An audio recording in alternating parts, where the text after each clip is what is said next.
Hi. Hello, everyone. Hello. We are back. The podcast is here. And it's been another little week that we got going on here. What do you want? Yeah, there we go. Oh, whoa. You stop that. Okay. Yeah, They so keep adding so many new things, and it makes they it so much do. more confusing. Now they've got the multi-orientation thing. So if we ever want to do this Yeah. on TikTok as well at the same time, we can.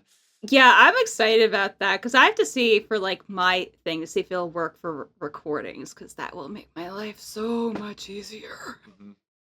Yeah, no shit. Hello, Embryon. All right. So we are down another week and we have another podcast going here. So let's talk about those said weeks. Mike, go ahead. Yeah, so this week, not too much out of the ordinary. I saw the new Predator Badlands, which was awesome. Nice. And then, of course, I had to see Frankenstein again on the big screen well, because it's my favorite movie of the year. Ooh. Ooh, really? Yeah, and I have a social media was a mistake to talk about some things that I've been hearing throughout social media, particularly threads. Interesting. Um, Oh God. Yeah. What? Why to me? Holy Every time shit! A wild Manny appeared. Holy crap! Hi, Manny. But why does it feel like every time I hear you mention threads, it just seems like a stupider version of Twitter? Because it kind of is. I mean, it's a little bit. It can either be really good or really bad. Yeah. Nothing will ever replace Twitter. No, that's a sad. Oh, I they'll love For, how for try. better or for worse. They'll try. they always do. They always do. Alrighty. Bree. Busy week for me. More doing the writing dues, just editing a bunch of things, doing freelance editing, which is how I was able to see the rest of Has Been Hotel after Amazon took all of our screeners away. Oh, More than likely boy. because a 6-year-old posted a clip of someone doing a sexy dance to TikTok, and their parents, I guess, just left the laptop open. I'm not 100% sure that's what Oh, happened. I'm no. just going to assume with the timing. So, PSA, please, parents, Watch just your don't leave the kids. room of your kids. Parent your children.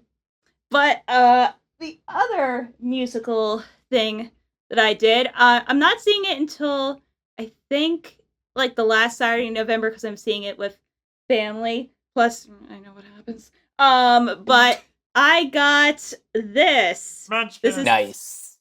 I just love it, and I was telling Mike and Brock off camera that I'm so happy that we are getting into the affordable fast food tie-in merch again. And honestly, like Wicked and Dunkin' makes too much sense because they already have pink and green items, and also it's the right target demographic. Like, and the best part of it is, Brock, I'll have to show this to you later, but Jonathan Bailey and Cynthia Revo did like a 1 minute skit because you know how Dunkin' Donuts has been doing like those little quirky skits lately for their YouTube site. They did one with Sabrina Carpenter. They do this whole thing, and it is like the best theater kid energy. I saw that. I'm like, God damn it, Jonathan Bailey. I know you're gay, but you're very, very handsome, and I will buy your donut box. Nice. Yeah, Manny, who would have guessed Has Been Hotel I might know. not be family Which friendly? is weird when we do our review because a lot of it's God, I don't want to be mean, but a lot of the writing and scenarios could honestly pop into a kid's TV show, so I kind of get how that happens. Kinda. Kinda. All right, so I have had an eventful about 4 to 5 days. So one of the biggest cons that I regularly go to on a yearly basis just happened this past weekend. Twin Cities Con. Had a really good time there. Connected with a bunch of people that I normally see from that area, so that was a good time. got to spend most of the weekend with a group that I just met at a previous con. Spent all nights together, had regular con dinner, stuff like that. It was really good. Got close with them. So I'm walking around the convention center and like meeting the regular cosplayers that I normally see, recognizing the cosplays that I normally recognize, stuff like that. You get the normal crowd to just the stuff of what you're going to see with a couple of different ones because it is a lot of the same people that go to the same things. But then I'm walking down the main drag of the vendors hall and artist alley, and I see a person that I'm like, there's no way. And I get up close to her, I'm like, Miss Jiskra? My fourth grade teacher What? Wow. comes walking down the center. I'm like, what the heck? What are you doing here? Walk up, hug her. She hugs me. She's like, I always seen you posting about these and stuff like that. And my son's into the same stuff you are. So I figure we go take this. And her son is next to her, like fully dressed in AOT, like season 4, like the formal green jacket attire, looking like Hanji. I'm like, what the hell? It was awesome. Like, this is so cool. Oh, Like, that is awesome. You helped me grow up, and now you're watching me do shit that I'm now getting you into taking your kids to. That's great. That's trippy. But I had a couple of the people that I met that I wanted to post here, so we're gonna go over a couple of them because some of these were dreams that I didn't think I'd be able to get to do. And one was, if it's gonna load. Come on, baby girl, you know you want to. That's not what I wanted. Nope, there it is. There Paul we go. Dini. I could not believe that I was gonna get to meet Paul Dini in person.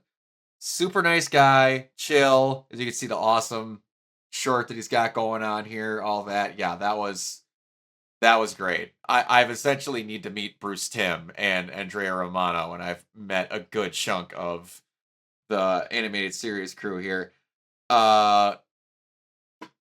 So those that don't know or haven't figured it out yet, my name's Brock, obviously, and an voice actor I wanted to meet very much for a long time, who is the person that got me always talking about Pokemon when I was younger, is the voice of Brock himself from Pokemon, which is who I am in the photo with there. It was like, it told him, it was like, this is borderlining a pilgrimage of my childhood that I get to meet you. And he's like, that's awesome. That is amazing. Yeah. So there's that one. Then, like, I've gotten to the point of these where I'm not, like, bragging that I've seen a ton of people, but I've met a decent amount of people in these autograph lines. There's very few that when, like, I see them walk by now, I feel like an aura around that person. Sting was one of them. He is genuinely, just without trying, one of the coolest people on the planet. He just exudes being the coolest person in the room without even doing anything. He just sat in the chair, talked with you as cool a calm and demeanor as anybody, and didn't try to act bigger than his britches. He was just one of the coolest people I've ever met in my entire life. Oh, right. Where is the other? And then, on top of the concert that I got to go to, which is fucking phenomenal, I got to meet the duo behind Epic Rap Battles of History. Oh, that's nice. amazing. Their concert was one of the funnest damn thing. Like, they had... So, they're doing everything off an Apple laptop for their DJ, and they had an issue to where their charger wasn't putting out the correct wattage because they had too small of one. So, like, half the time they were doing it unprompted, like, beatboxing half the stuff, asking questions, doing this stuff, and, like, their set was, like, just broken as fuck for the first third of it, and they ran through it, and then they finally got a charger from someone in the crowd that just happened to have an Apple charger that had the correct wattage on them. Oh, what a Chad. Oh, it was great. So that worked out that way. And then a voice actor who I've always liked, but it's never had a role that I wanted to see them so much badly for, I finally got to, was Robbie Damon. So I got the regular picture with him. And, like, he voices Virgil in the Netflix animated version of Devil May Cry. I cosplay Virgil and I'm a big Devil May Cry fan, obviously. So I get into his line. I'm waiting to show the picture because it's fucking fantastic. I get into his line, and then I see him shaking his hand, and all of a sudden he looks up into the crowd, and all of a sudden he looks at me, and he's like, "Yeah, you saw it correctly." He goes, "I'll be waiting on you." Because I would assume I was the first Virgil cosplayer he's seen in a while. So then we get up to the crowd, and he's like, "You feeling motivated, sir?" Which is a big thing with Virgil and all that. He's like looking at him, he's like, "God, that looks great." And then I talked to him like, I didn't think he was going to have honest to God Virgil prints because he says like 4 lines in the current running as the actual character of Virgil. For those that don't know, whatever with Nilo Angelo and all that stuff. But to get to his line, and I take the regular, he's like, "All right, we got a regular picture." And then do all this. He's like, "I got one if you're up for it." I'm like, "What?" He's like, "We're going to try this, but I don't know if it's going to work." So he notices my katana that I was holding, the fake Yamato that had on me, and he pulls it out and he goes this. He's like, "All right, we're going to try making it look like you're impaling me." That is incredible. Love it. The whole this fucking all of a sudden we look over the photo and he looks at it and he's like, "We got it!" This freaking line starts cheering like crazy. Cannot recommend Robbie Damon enough. Even if you barely know him, the guy is so kind, he's so genuine, but he's also one of the most just wanting to have fun with the people that you're in the line with ever. Now, Well, I think we're going to hear more of him in X-Men 97 because that should be coming out next year. Yep. yes, and every year following, according to their plan. That and Your Neighborhood Spider-Man are supposed to be coming out every year. Now, a bragging right that I'm going to hold for the rest of my life that I feel pretty fucking proud of.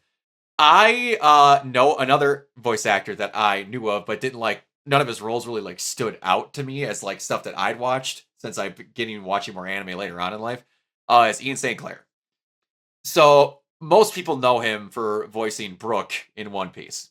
And oh boy, could you hear him throughout the entire adventure going, Oh, no. every fucking 10 seconds. Well, there's a great skit on TikTok where like Sunny Straight, the voice Krillin, is on this side of the car, and then there's just a shit ton of bags in the middle seat, and you can't see who's on the other side. And all of a sudden he's like, "Hey, let's play how you can tell that Ian St. Clair is in the same car as you." He just points at the bags, and all you hear is But anyway, so I've mentioned it a bunch of times. I'm a giant fan of Gachiakara, and I've been loving everything about it. One thing that I noticed that they don't really do, though, is show the credits of the English voice actors at the end. Ever. I mainly know them as Brooke, Whis, and Kage. Nice. But, yeah, they never show the end credits. So, like, 2 weeks before this con happened, this, like, one of the big main, like, actual staying around for multiple episodes antagonist named Zodal Typhon shows up. And the voice is just booming. It's nice, low, and set, but it's intimidating, and it's great. And I'm like, who the fuck is that? And then the credits go, and they don't show anything. And Crunchyroll's not confirming it. The actors aren't confirming it. You got introduced to like 7 new characters that are in his crew, and none of them are confirmed, except for Zeno Robinson, who was in an earlier episode. And I'm like, who are these people? Why aren't they putting their credits up? And then I see on Twitter that someone like sleuthed to their understanding that they're pretty sure that was Ian St. Clair that was voicing him, but it's still not confirmed anywhere. Like, what the fuck? I want to know who this is. And like, I'm meeting Ian in 2 weeks. I would love to get a freaking autograph of it. So like, I messaged him tweet him on Twitter, and I'm like, "Hey, is there any chance there's going to be any Zodal Typhon prints from you at TCC?" No response, nothing. Like, he's a busy dude. Maybe he doesn't even use Twitter that much, because he had one of those, like, in case it goes wrong things from when Twitter was being really dumb and they were, like, really getting big on Blue Sky, and he doesn't, like, update his Twitter a whole ton, so I'm like, he didn't see it. So then I went to Walmart, got a still from the anime, and then printed it, just in case. So I get to his line, and I get through, and I like, you know how most of these lines, for people that don't know, is like the person that's like interacting with the voice actor is here, and then they have their handler, all the prints, the price tags, and all this, and like you get your stuff, and you get set up with like normally a sticky note and everything while you wait your turn so that it's ready to go. So it's super smooth. You can get your time and then it moves on and it's not like dragging. So then he's talking and like shook hands with the person before he interacts. He looks over at me and goes, "You're the first person to pick that print. You and me are going to have a talk." And then he just starts signing this and going through that. And it comes up and he shakes my hand. He's like, "How's it going?" So you're liking the show? I'm like, "Yeah." I'm like, I have to ask you a question. How long have you had these prints for? And he goes, "Yeah, not very long. I made those last week. I can't remember who it was, but someone messaged me on Twitter to make a print. And I was like, yeah, I might as well have one ready just in case." I'm like, "That person?" He goes, "No way, that's you!" And he starts freaking the fuck out. He's like, "Oh, that's so cool! For lore alone, I'm so happy you're the one that gets this print." And then we're looking at it, and it's this. I'll show the print here, but like it's a super normal print. It's like regular art from the show, but he's like, "Okay, you're helping me figure this out because I've never signed one of these before. I normally know what to do. Should we use purple? I don't know. Pink might look good." I'm like, "Well, his collar is like silver and all that." He's like, "We fucking nailed it." And he like high fives me. He's like, "We got it down." Gets through this, signs it, gets through that. Like he's like the first of this print, a print that exists because of you.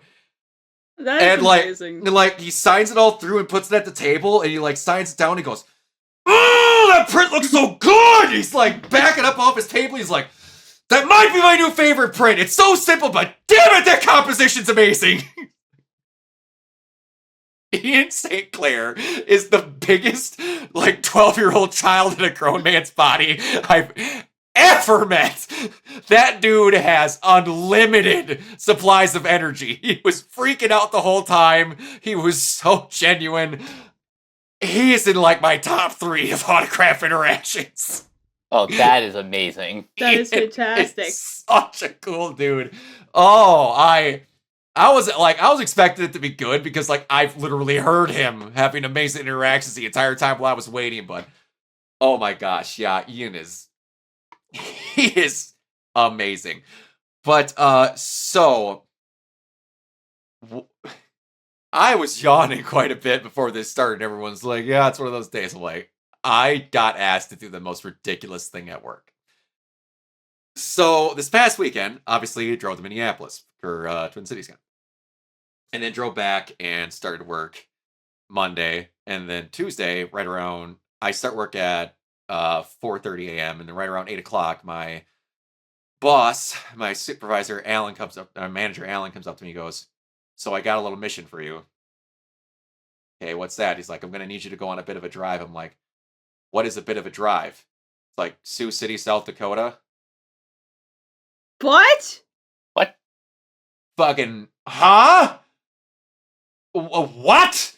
And he's like, "Yeah, it's like something," and I've still not got explained why I had to do this or why they suggested me to do this because I was not forced. I want to keep that open here. They didn't like do this or you're fired. So they had to have someone, which we normally get this shit delivered by a truck, but I've never gotten an explanation why they had this. They needed to have someone drive to our main tie bar distributor. For these that don't know, on a window, like you have a locking mechanism. A tie bar is something that locks two things called biscuits down into like these chinks on a thing called a tie bar. And that's what locks your window with your hardware on the bottom.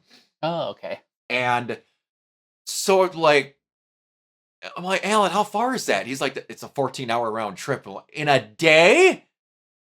I can't do that, man." And like, I appreciate you guys asking me, but I can't do that. And like now for time, I'm like, I don't think I can make that drive on my own. Because it would have just been me driving, doing it then. And he's like, "All right, go." And then I'm sitting there, I'm like, that would be pretty easy. And I messaged him, I'm like, if I did this, I'd get one of the company cards, right? He goes, "Yeah, for your food and gas mileage." I messaged him, "If you allow me to get a hotel room, I'll do this." It was okay, I'll discuss it.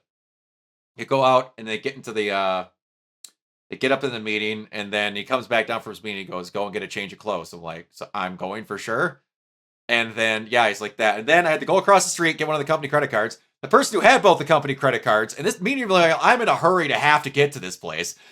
I find out they're 40 minutes away getting gift certificates to make sure these credit cards work because they're new. So I had to wait for them to come back. I get all my stuff, and they go, we just got told about 10 minutes before you do that we needed someone to get to Sioux City. You're a person that goes on a lot of work trips, and we trust you that we don't need to babysit you doing something like this. Are you up for doing this? I'm like, so what do I get to do? He's like, you drive there, and then you drive back whenever you feel like stopping. You get a hotel room. You can wherever you want to stay, do whatever.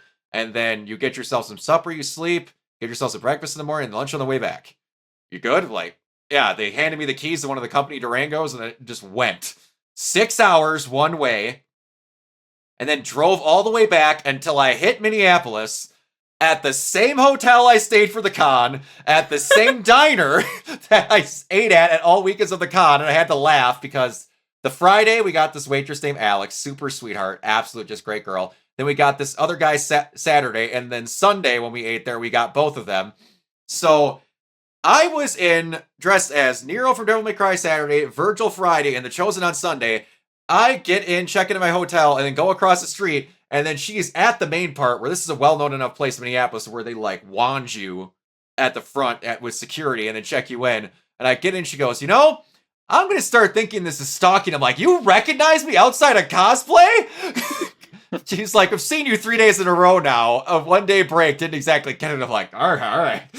But yeah, probably the most spontaneous thing I've ever done for work, but it was... I got to see the lights on the way back in the morning, so that was cool. Nice. That was pretty sick. But yeah, I had a eventful last couple of days. I'm just imagining you saying, hey, yo, can you just go to South Dakota? Cool, thanks. Here's the best part. Like, I remember going to South Dakota as a kid, twice. As a teenager. Freshman year, I went there for a family vacation. And I remember that trip taking like a day and a half. Oh my god. Okay, so I mentioned the group of friends that I had at the con. This is a friend of mine, Irene. That was one of them. I didn't mention that. Okay, so they had these cosplay contests. And one of the oh no, there's more of them. God damn it. That is Morgan as well. Yeah, I did do it in front of 300 people. I should mention that too. Okay, so on Sunday, like, we also saw a burlesque cosplay show. That was pretty great. But on Sunday, they had these cosplay competitions. Of course there's 4 of you in here right now. But so they have these cosplay competitions they typically have on Saturday and Sunday. I don't remember if they have them on Fridays.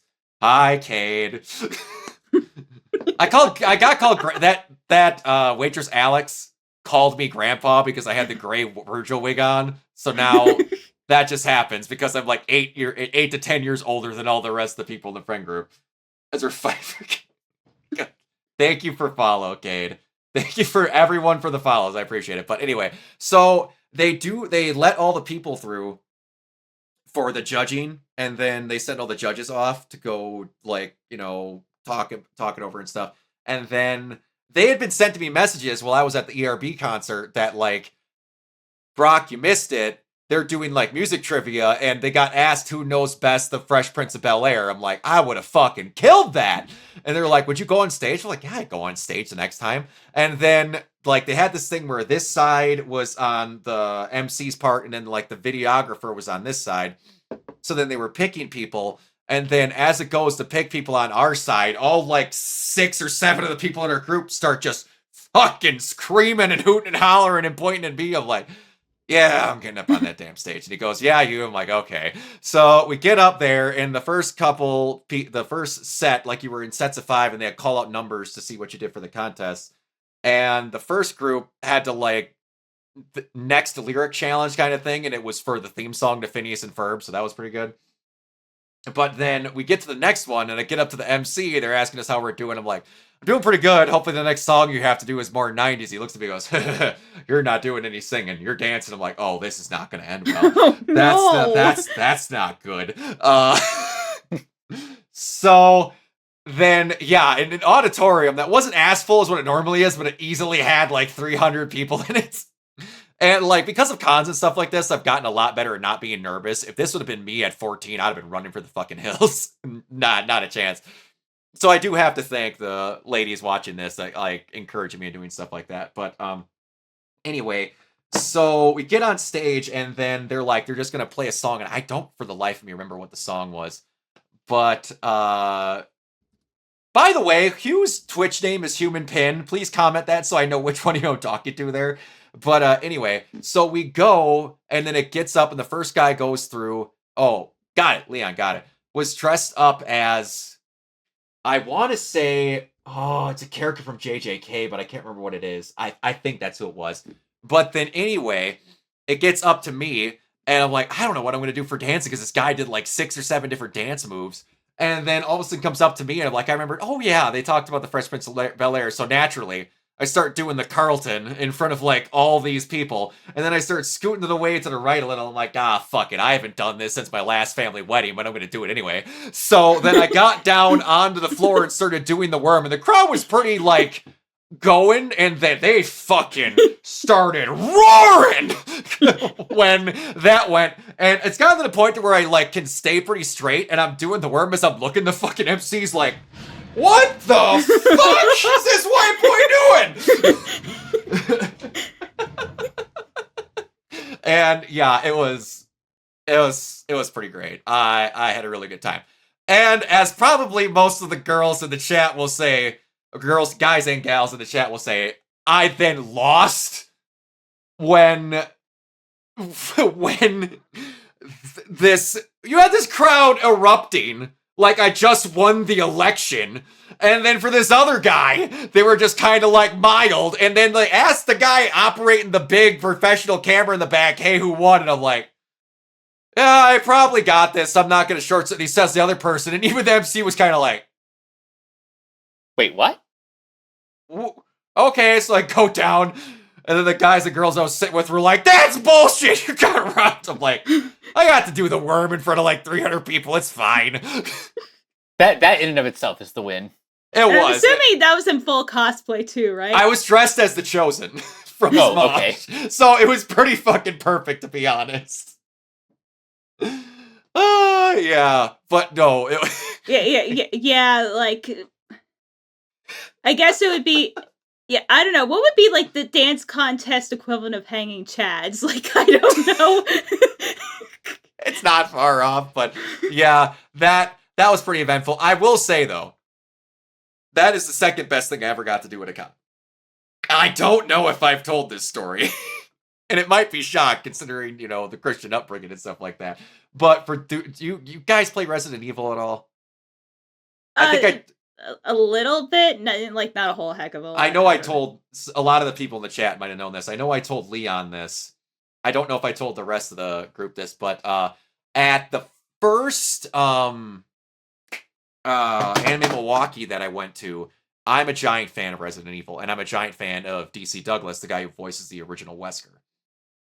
And so I get in his line, and like one of my best friends, Chris, was with me, and one of his big lines is like screaming out Chris, because Chris Redfield. And I'm like, hey, would you mind? Like, my buddy's in the next line, his name is literally Chris. He's like, nah, they kind of got mad at me the last time, but he's like, are you going to my panel later? I'm like, yeah, probably. He goes, just go to the panel later. I'll see if I see you in the crowd.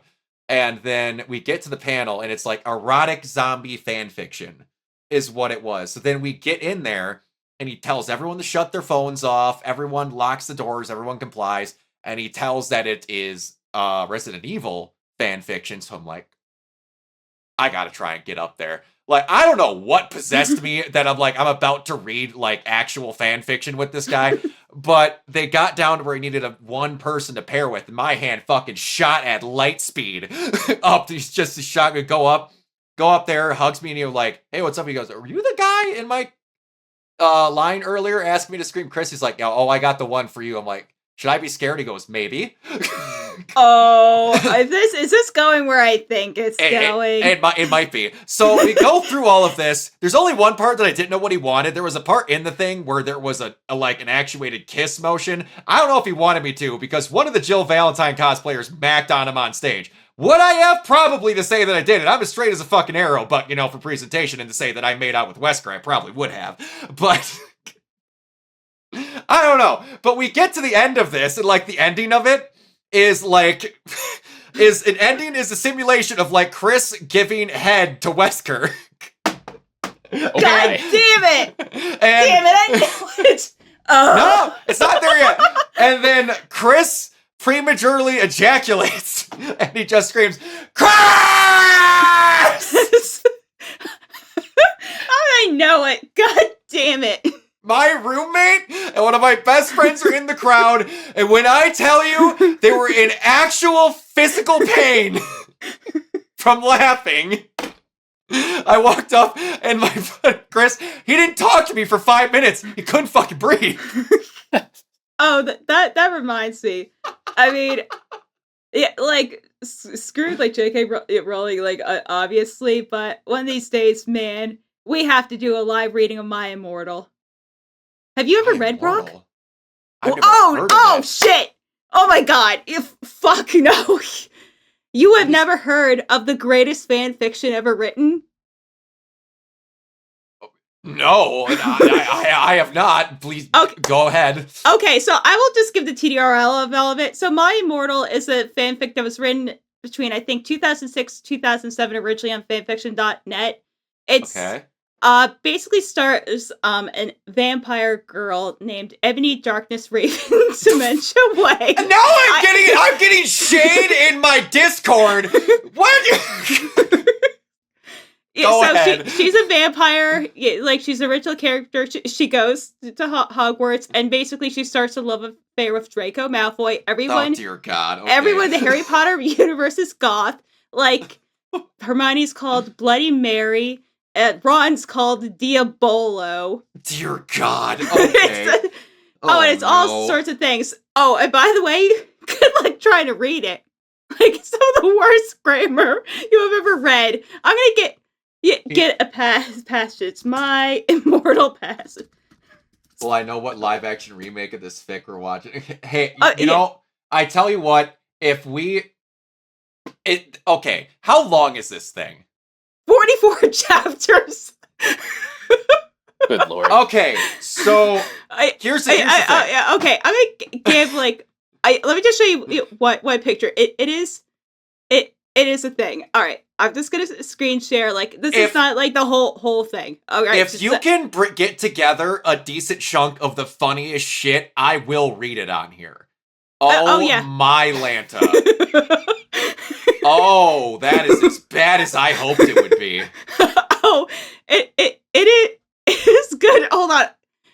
My Immortal. They have to.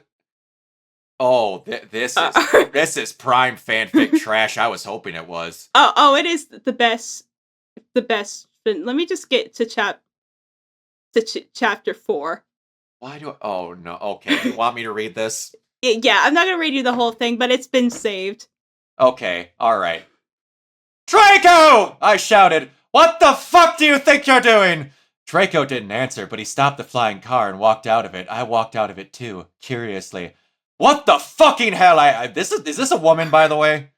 Yes. Okay, then I have to change something. Shut up! I'm trying. Shut up. Okay. I gotta. Oh my god. What the fuck are you doing? I asked. I don't know why they turned it up. Ebony! What? I snapped. Draco leaned in extra close. I looked into. Oh my god.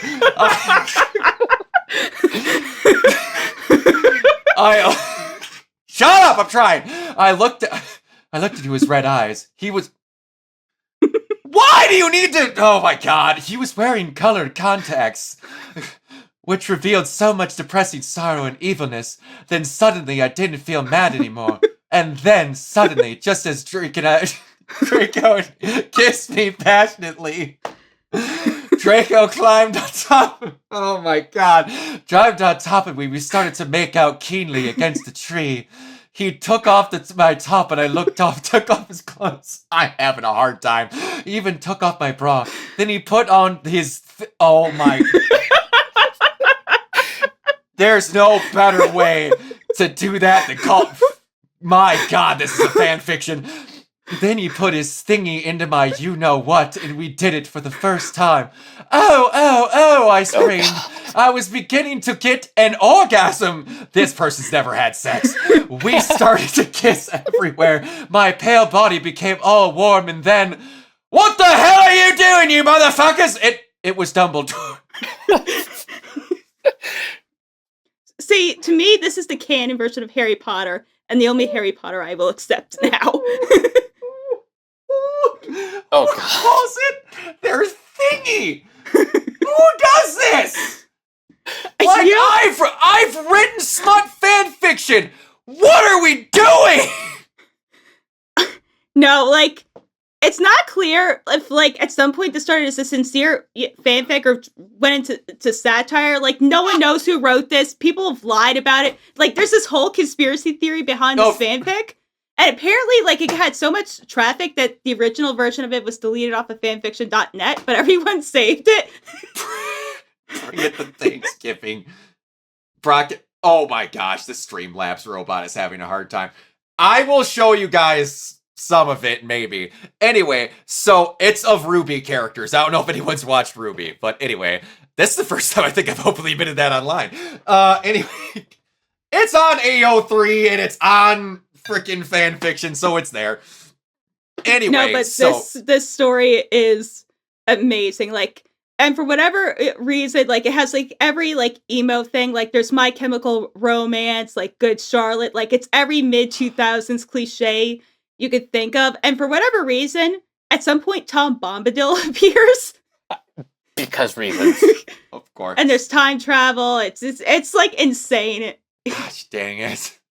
Alright, so you know what? When you said 44 chapters, I thought you meant, like, really long.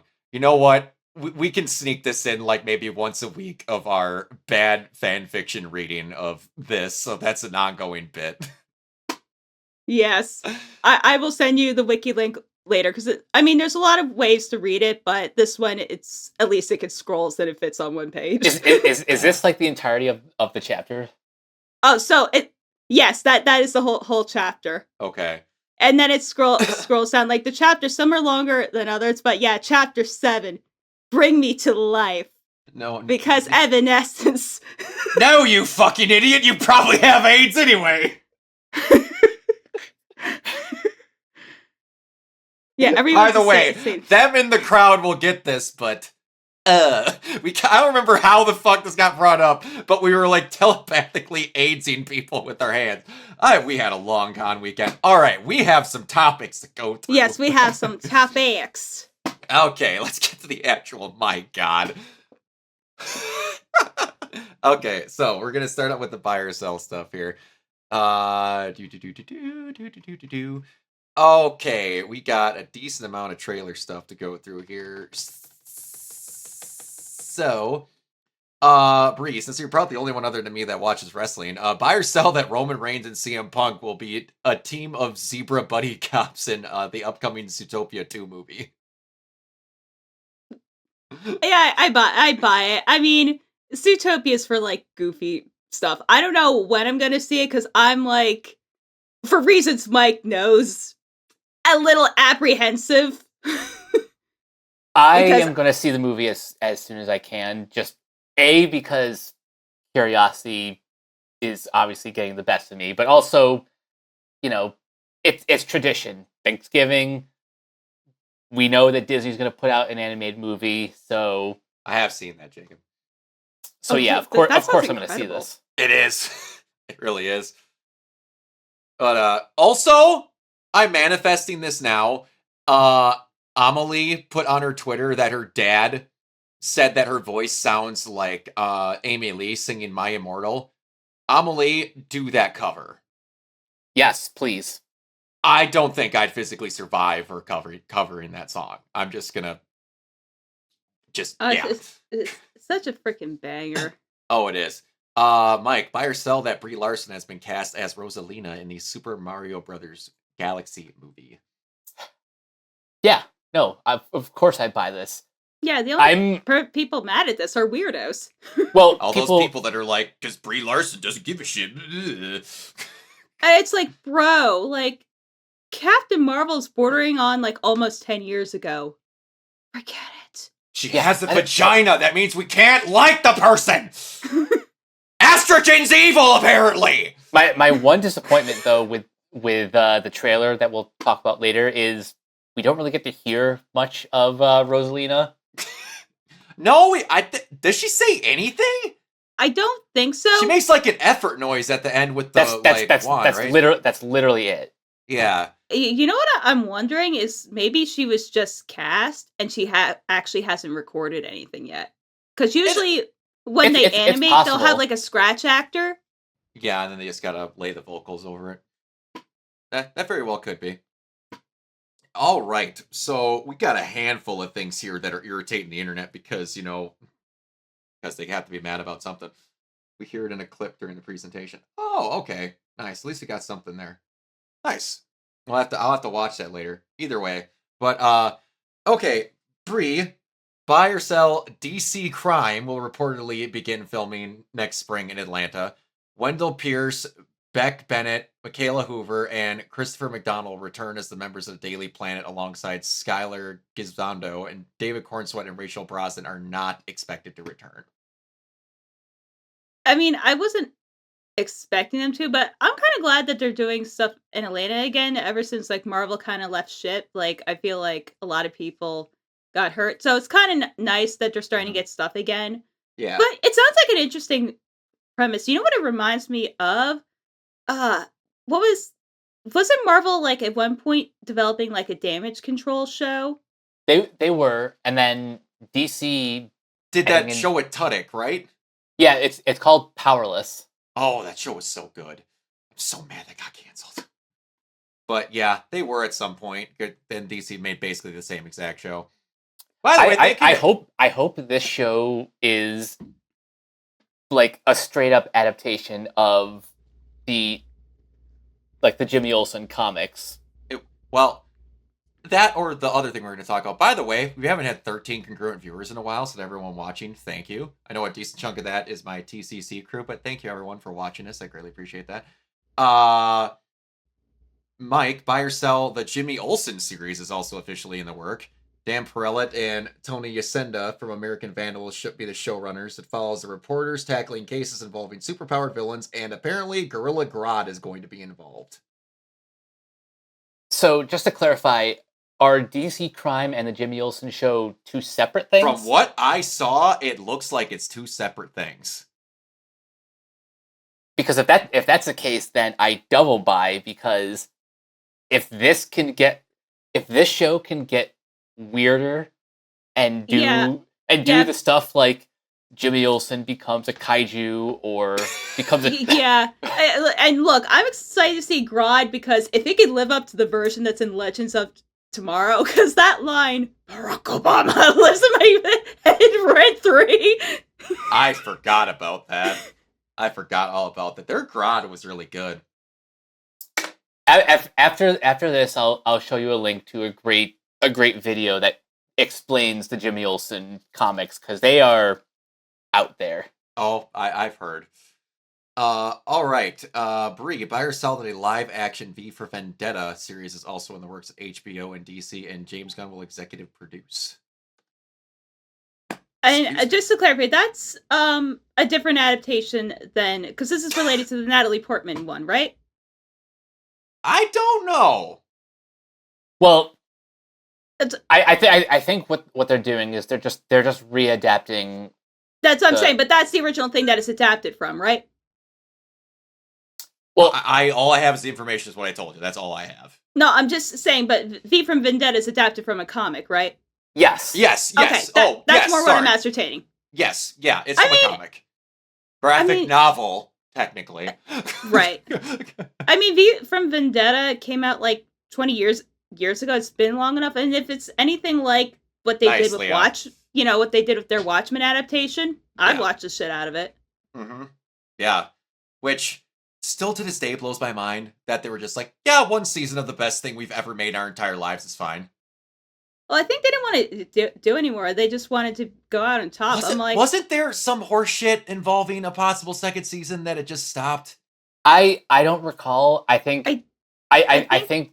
Damien Lindelof just said, "Yeah, no, one season and we're good. That's yeah, it." no, he just wanted it to be a limited run series. And I'm like, Okay. it's like fine. I'm like, I'm just imagining, yeah, like 5 seasons of like Watchmen. Yeah, I don't know. That probably would have been bad. I mean, as long as you keep the writing quality up, it's all, okay.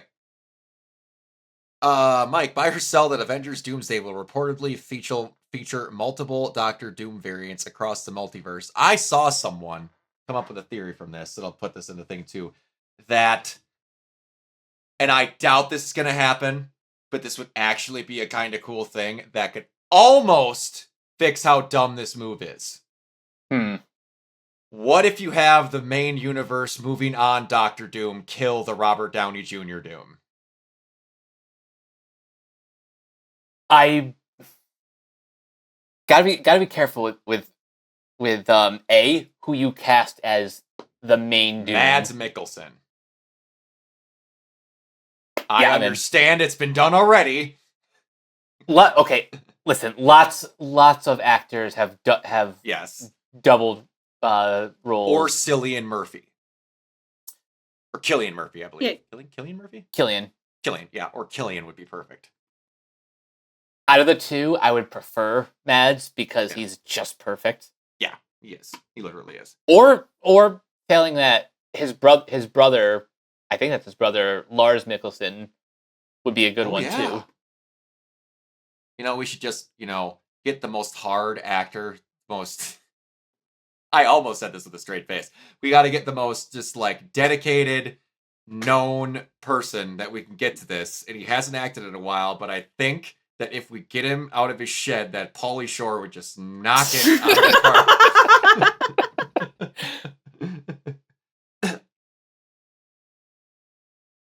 Yeah, that was one thing that I was going to do with that. I was going to bring that up, Leon. That is on the docket here. We'll get that a little bit further when we get into the actual, like, legit movie news. So we will talk about that, yeah. But, so we're go through that. Speaking of some other things, Bree, buy or sell that Saudi Arabia's public investment fund is reportedly preparing to make a $70 billion I'm all like, cash guys, if all it offer. is $70, then come Bring on, it guys, here. let's do it together. I will fix you, WB. But a $70 billion all cash offer for Warner Brothers, because God knows we need more shit to be sold to Saudi Arabia. I can't believe I'm saying this, but I'm rooting for Netflix. Yeah, it's kind of sad. Yeah, I hate that I'm kind of in agreement with that. This shouldn't be happening at all, but right. Like if it gets down to it though, and it does happen, and Netflix is smart, do you know all of the WB cartoons that they could just unload onto Netflix that Warner Brothers and HBO Max are doing fucking nothing with? That is a plus. Really, they could maybe finish Young Justice. Oh, if that's the case, then I'm all in. But no, seriously, anything but the evil option, or evil options plural. I saw someone jokingly put in the comments of this when I saw it on Twitter, but it's super true. They're like, goodbye to Tim Drake being gay. Oh. Like, if this happens, there's going to be some shit that goes on with DC Comics that I don't want happening whatsoever. Like, that, we do not need a giant comics publisher following underneath that horseshit. We don't need that. Like, what so fucking ever. All right, we only got a few more buy or sells here. Who did I do last? Was it you, Mike? That was Bree. I'll take this one. Okay.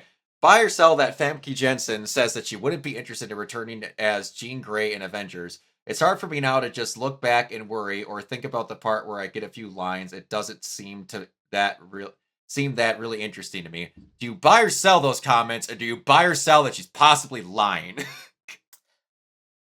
Ever since Andrew Garfield, we've always had to take certain comments with a grain of salt. These comments, I actually kind of buy them, and it's because of where she is in her career. I don't think she.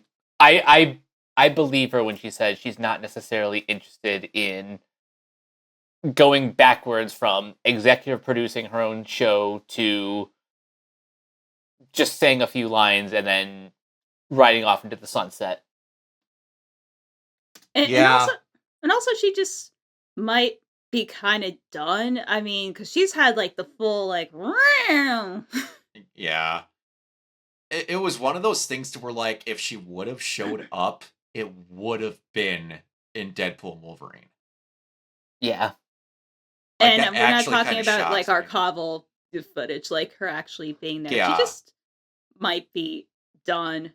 And also at this point, I'm like, unless there's a hard reboot, I'm like, I don't want any other previous like incarnations of Dark Phoenix. Like, no offense to her and Sophie Turner. It's like That story they're just needs to be put on ice for a while. yeah, It like needs to be try the in end of 15 like years. it needs to be the end of like 3 trilogies. Yes. Because it's a good story, but they keep ending up doing the same thing every time, and it's just but yeah. Kate, we mentioned Frankenstein a little bit at the beginning. Mike has seen it. I have not yet. Yeah, I am saving it because I was busy for work, but I'm probably gonna watch that hopefully this weekend along with Terror of Tiny Town. Like we're gonna watch it Saturday. All right. One last one. Bree, buy or sell the copyright for Roger Rabbit has been reverted back to its initial author, Gary K. Wolfe. I now have the rights back to all my characters, all my books, and I can basically do my own Roger Rabbit projects finally again. I mean, from what I understand, there was never like really any bad blood between him, Disney, Spielberg, and like Zemeckis. Like he's proud of like Who Framed Roger Rabbit, but between whatever is drama, like Disney was going all in, and then like the fall of Spielberg, whatever the hell that bullshit was like 30 years ago. I mean, it sucks that other than the couple shorts that Roger Rabbit never really materialized into anything bigger. And it's a shame, but and it's honestly Disney's loss because there's so many Roger things that they could do. Like they could have done like noir stuff, but at this point, since Bob Hoskins, it has passed away, Mhm. and pretty much the only Roger Rabbit story that I would be interested in for like that version would be like a prequel series. Yeah, maybe it's just time, and I'm kind of glad that he just found out about it serendipitously. That it wasn't this long, drawn out legal battle. It's like, oh, Yeah, it it's just expired. the rights lapsed, and he has them again. And I just want to clarify. I think Roger Rabbit's not like, oh, you could suddenly make different versions of like the Disney version. I'm pretty sure how it legally works is Disney still owns the specific version of like Roger, The movie Jessica, that they and made. all of them. Basically, how with like Tarzan, like they own their specific version of Tarzan, Yeah. but the rights for Tarzan went back to the Burroughs estate. Like, God, probably like over a decade ago at this point. Probably. When that when that one with what's his face, Skarsgård. Oh, what John Carter? No, wasn't it a Skarsgård that did it? That Tarzan movie? Oh, that other Tarzan movie. Okay, yeah. Yeah, the one from 2016. Yeah, I'm blanking. It's Alexander Skarsgård. Alexander Skarsgård. That's what it was. Okay. I completely forgot that movie came out. Yeah, a lot of people did. Alrighty. So, Cade, one of the people watching, mentioned the movie earlier, and Mike mentioned it as well. I'm going to go get some water quick. Mike, I will let you take this about Frankenstein, so I will be right back. Okay, so Frankenstein. It dropped on Netflix on this past Friday, but if you were lucky enough to see it in a theater, they put it out on like in limited release a couple weeks before. I got to see it on Halloween. So yeah, that was Friday, Halloween during the afternoon. And then I saw it again on Sunday. So clearly I love this movie to bits. But naturally, because streaming makes movies far more accessible, so too does that mean everyone and their mother has an opinion on it. And one opinion that I think is probably well intentioned, but definitely one I don't necessarily agree with is people are kind of upset because Frankenstein wasn't directed by a female filmmaker. You know, I can kind of understand why, because, you know, Mary Shelley wrote the book years ago, and naturally people are going to have things to say about the adaptation.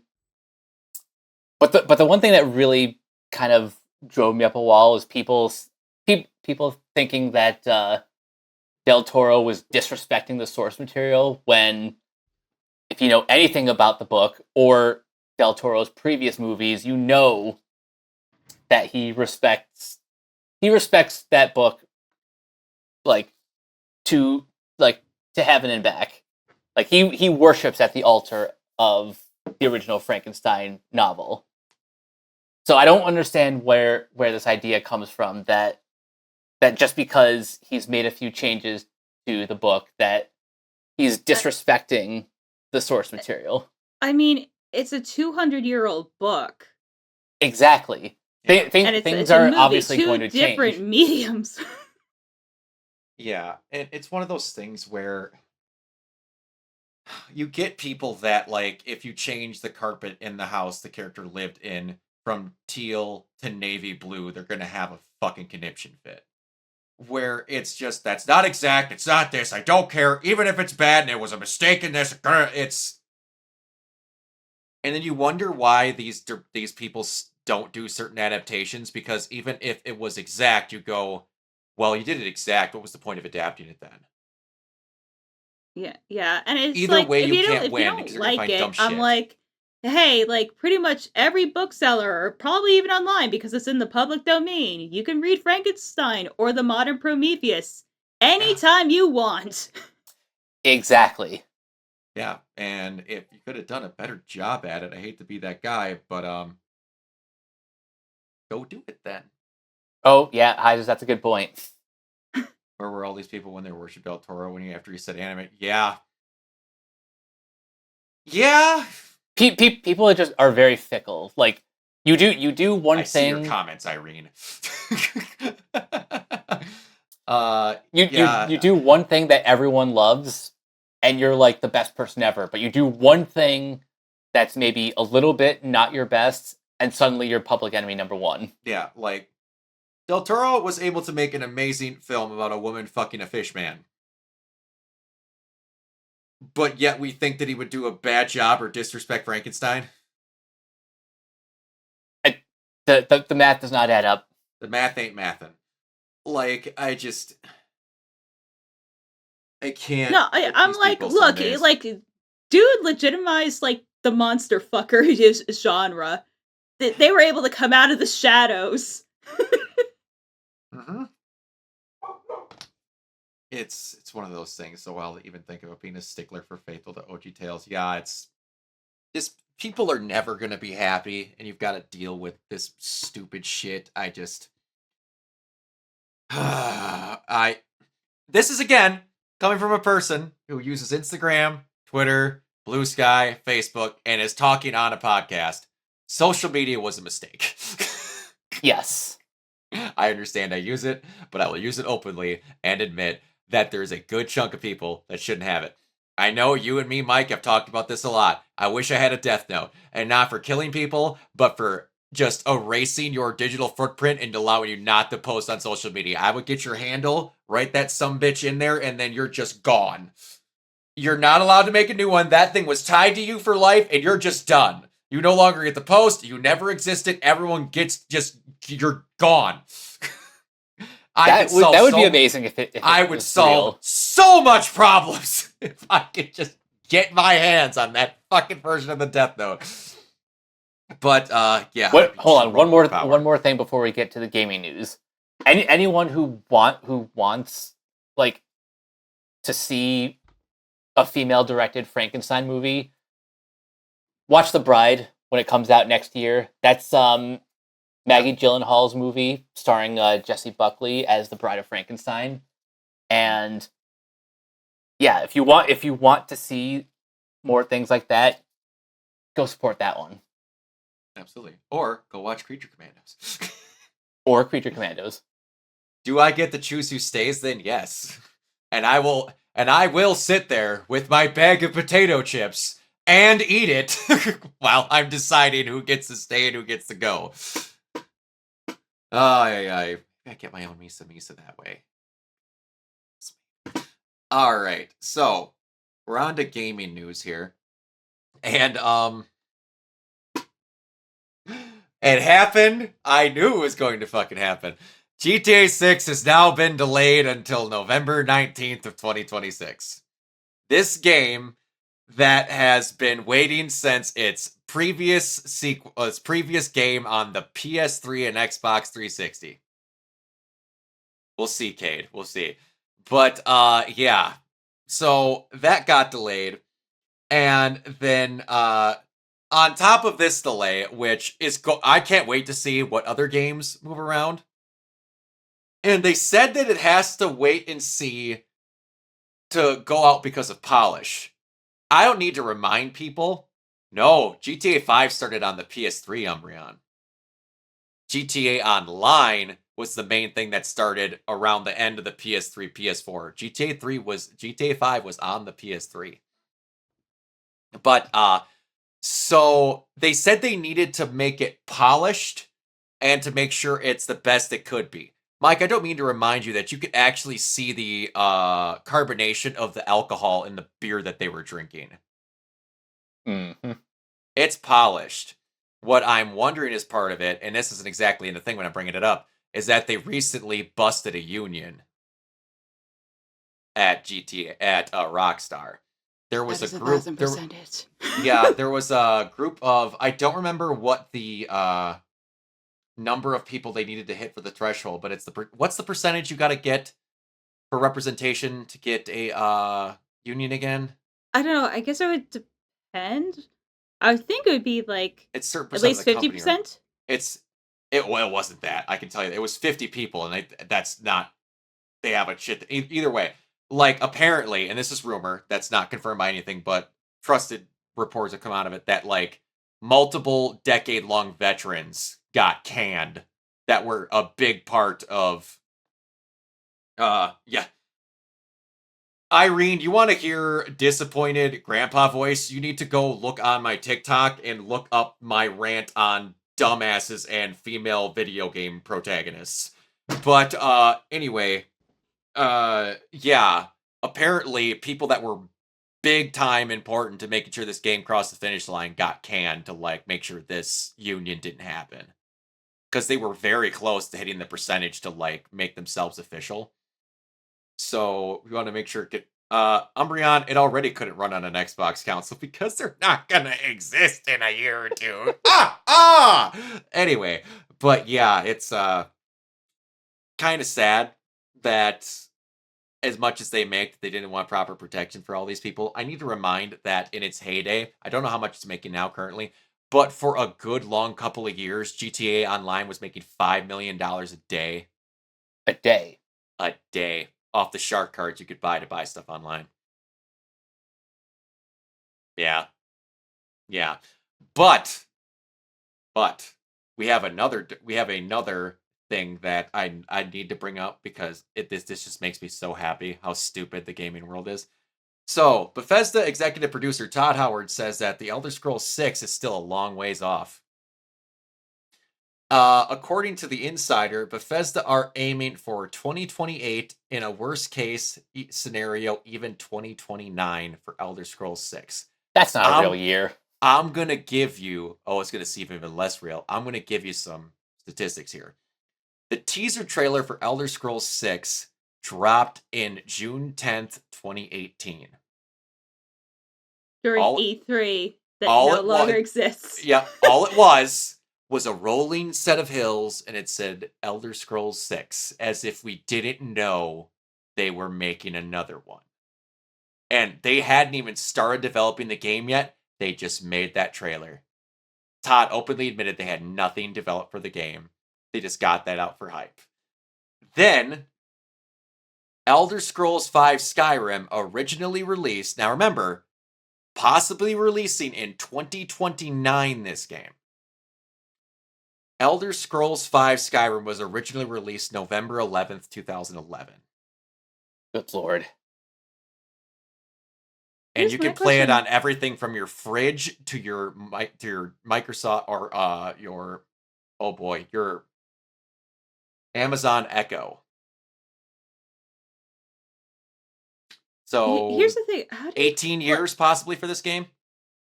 Here's the question. How the fuck do you fuck up Elder Scrolls?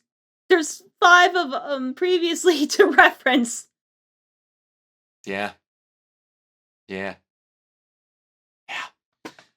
Don't get it.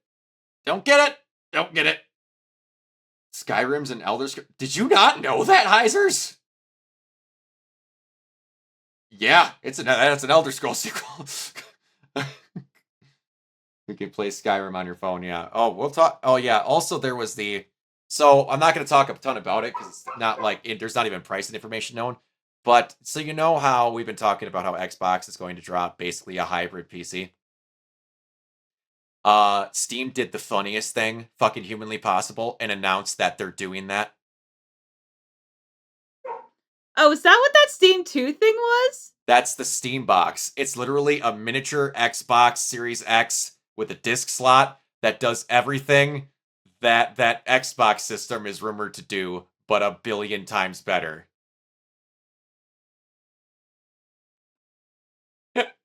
And there was this fucking post from Phil Spencer that felt like he had a gun to his fucking head by Satya Nadella, the head of Microsoft, to be like, you need to comment on this and you need to be very kind because this is going to kill our next system, but we need to act like we're not petty. Good lord. Fucking hilarious. I couldn't believe it. Oh, it was good. All Xbox right. just can't stop. They just keep catching L's, but it's their own doing, so it's funny. Yep. Started back in the 360 days, and it just the Xbox One days, and it just kept on going. All right, moving on. Hey, so you two remember when I went on quite the fucking rant about Ghosts of Yotei and how butch, stupid fucking men get uncomfortable because they have to watch a beautiful woman be a badass in a video game? So there was all these boycotts and don't stream this game because it's woke, even though we don't know what that fucking word means anymore, and blah blah blah, and women and estrogen's bad, and the game is bombing so horribly because a woman's involved and because Jin Sakai's not there and we can't look at his ass in a pool because I'm a man that needs manly things. It's not going to sell well. So they just dropped the statistics of how it's selling. Within a month, it sold 3.3 million copies. Oh, but it's doing poorly. It's doing poorly. Hey, do you want to know how long it took Ghost of Tsushima, the one that blew up the charts? Which I love that game. No one get that wrong. Love Ghost of Tsushima, but the game that was so much better and sold so much more and was infinitely better than Yotei could ever hope to be. Yotei, within a month, sold 3.3 million copies. It took Tsushima 4 months to sell 5 million. Keep in mind, Yotei's $10 more expensive, and there's a 30 million less installer base for the 5. So it is making more profit and being sold better with a smaller install base. I could get very heated about banjo strings, but I will get to that off camera because that's not a discussion I'm having on this podcast. That I found out a slang term for a medical thing over the weekend. But yeah. Speaking of PS5, there's a little statistic that someone had to drop by me that I just thought was really funny. So the PS5, keep in mind, before GTA 6 comes out, which it's going to probably go over 100 million when GTA 6 finally drops, 15 years from now. The PS5 has now sold 84.2 million units. It is official that just the PS5 has sold more than every single Xbox console made, Yeah, holy including the crap. 360. Like, that's bordering on, like, PS2 numbers. Yeah. Yeah, and it's keeping pace with the PS4. It is kind of crazy that it is outsold the Series X 3-1 almost at this point. Jesus.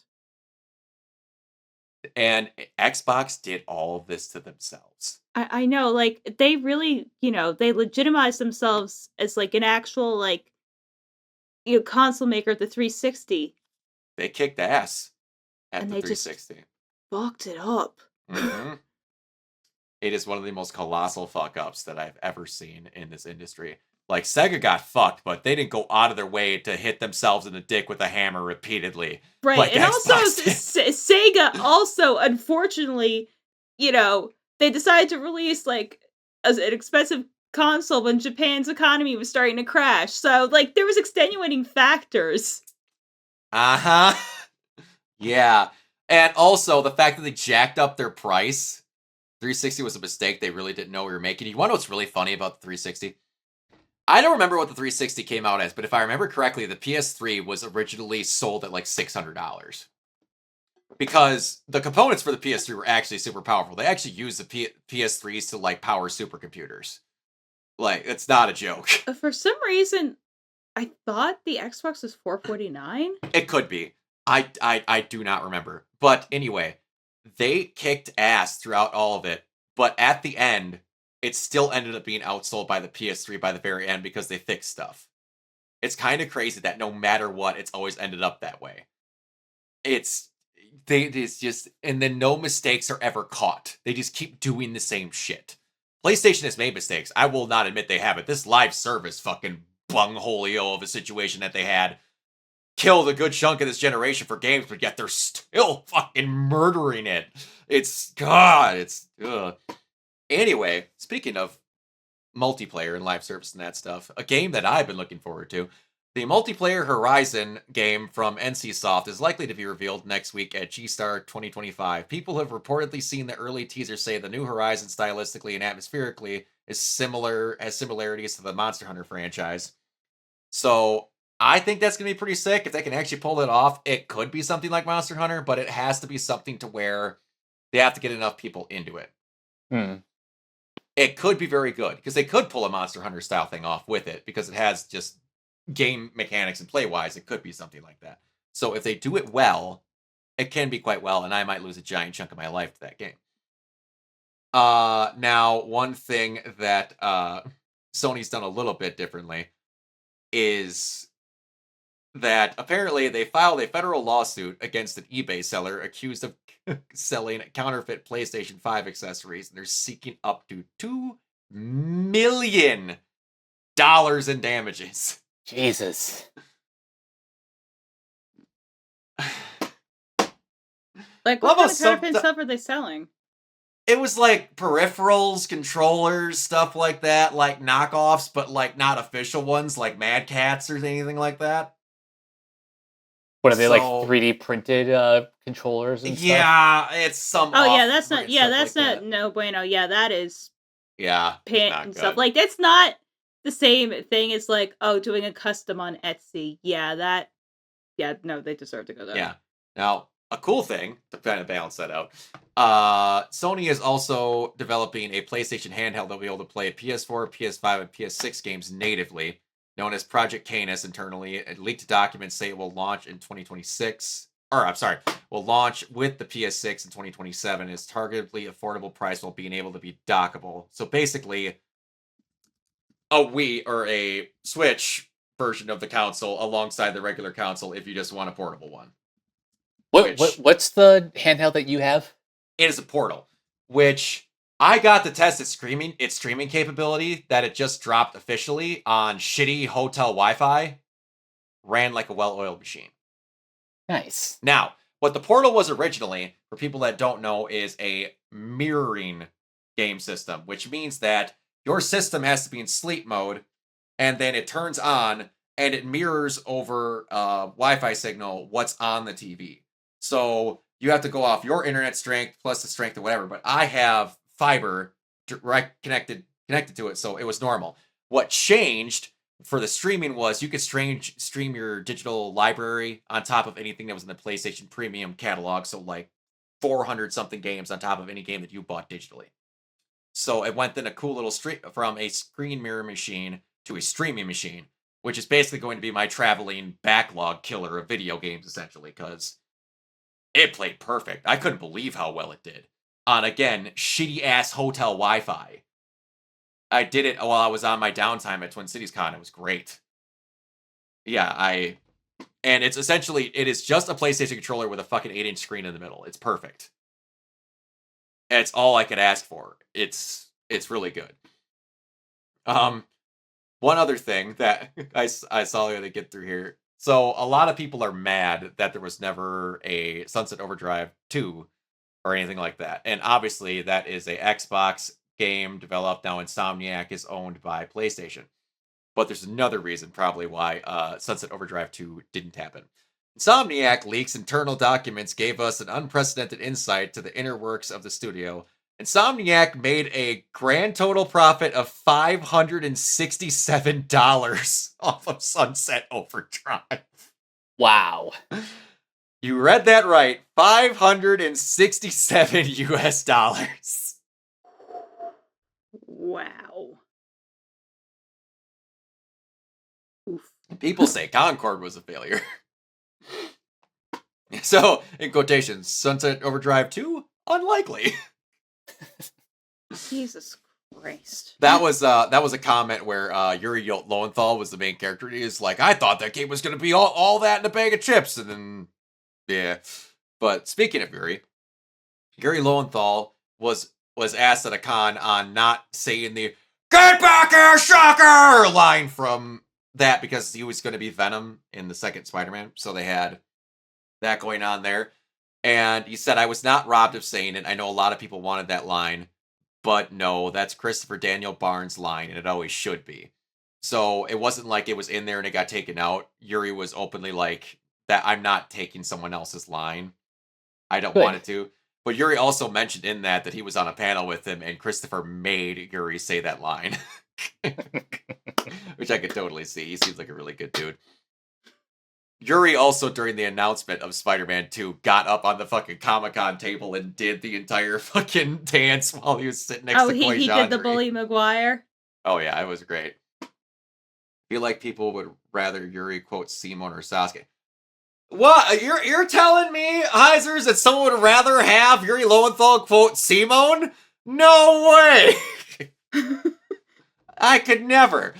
But, yeah, so... a funny story to a stupid story. You know how Square Enix has not been doing good recently? To say the least. Yeah. So at this point, they're like they're Squee Enix.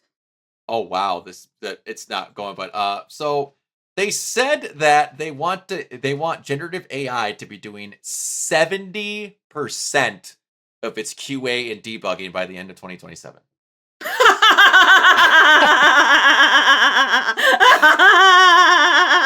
Oh, that's rich. Oh, that's gonna fuck them so hard. I can't wait. I can't fucking wait to see the first Final Fantasy title that was done with QA and debugging by 70% AI. I can't wait. Like, I can understand if they use, like, AI to assist, like, Cody say, hey, you should look for, a bug in here, but this is literally the same shit. Remember when they went all in on NFTs? Yeah! Mm-hmm. Where the fuck's that? Nowhere. It's almost like it was a bad idea. It's so stupid. It's so dumb. It's so fucking dumb. Oh, God.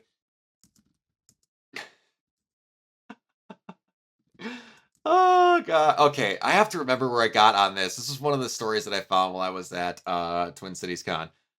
So let me share with you one of my favorite stories from Sega's past regarding Peter Moore, the ex-Sega of America president and the ex-Sonic head Yuki Naka. During a post-Dreamcast era, Peter Moore conducted a group of focus tests where people described gaming companies as people. Sega was reportedly described as your granddad. It used to be cool, but can't even remember why anymore.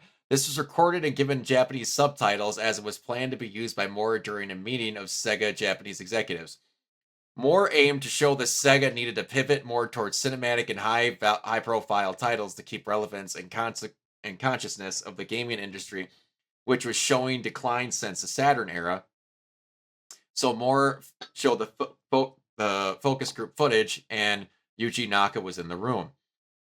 Reportedly, Yuji Naka slammed his hand on the table and said, "This is ridiculous. You made them say this. Sega is a great brand. Nobody would ever say this. You have falsified." The accusation didn't sell well with Moore, especially since it highlighted the company's ignorance. So after Yuji Naka allegedly got up in Moore's face, turned to his translator and said, "Tell him to fuck off."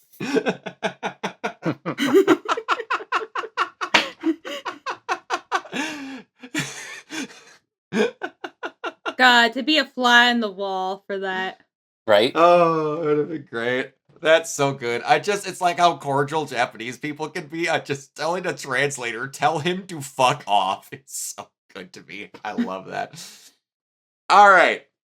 Restart the clock. We're going to talk about K-pop Demon Hunters on the podcast again.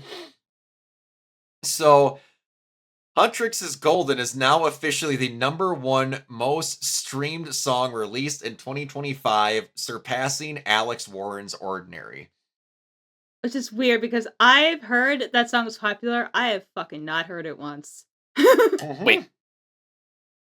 Yeah, no. Ordinary. I that song may I don't know who the exist. fuck is Alex Warren. I mean, I listen to a lot of pop music. I mean, everyone knows, like, during Brat's Summer, I was fucking obnoxious.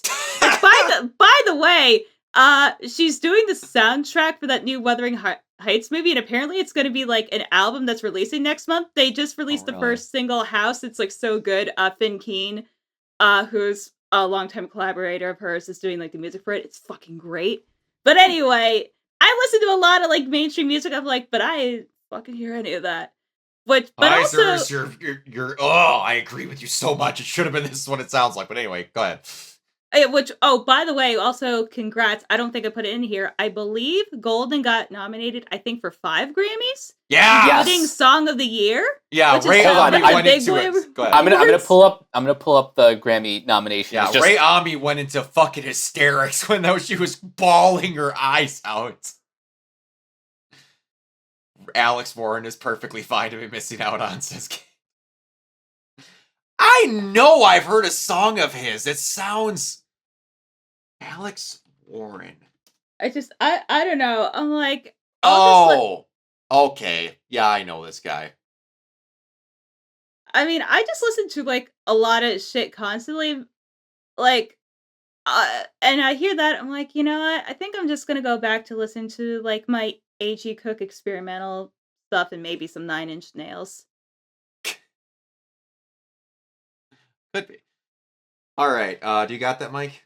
Yeah. It's the new Shawn Mendes, honestly. Okay. Yeah, you're not wrong. Yeah, that's from everything I've heard, that sounds accurate. So, Golden is up for Song of the Year, which is like probably the biggest, or one of the biggest awards of the night. I'm telling you right now, if they win any of these, I'm going to be the most insufferable bastard for the next, like, 5 months for people bragging about that. And it keeps going. Best pop duo / group performance, Golden. So EJ, Audrey Nuna, and Rayami. Which also the surprise in that category was Ariana Grande and Cynthia Erivo got nominated for Defying Gravity. I'm like, really? I'm like, okay, cool. Like, I wasn't sure since it's a pre-existing song, but what do I know about Grammy bylaws? Yeah, the Grammys are kind of weird. So the other the other category, Best Compilation Soundtrack for Visual Media. So K-pop Demon Hunters was nominated along with Wicked because the eligibility rules are kind of wonky. It's end of August 24 to end of August 2025. So that's why Wicked. Yeah, and also no Taylor Swift this year, so everyone can rest. Yes. And then Best Song Written for Visual Media. Golden was nominated, along with songs from Sinners, obviously.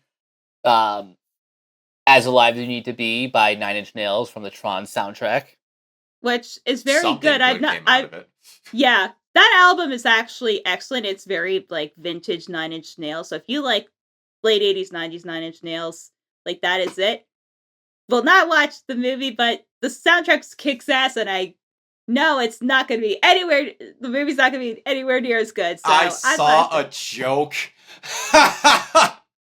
I saw a joke that Badlands was up the poster, and then someone like, a lot of people who have saw early screenings of Predator Badlands are disappointed when they found out that it was not a biopic about Jared Leto.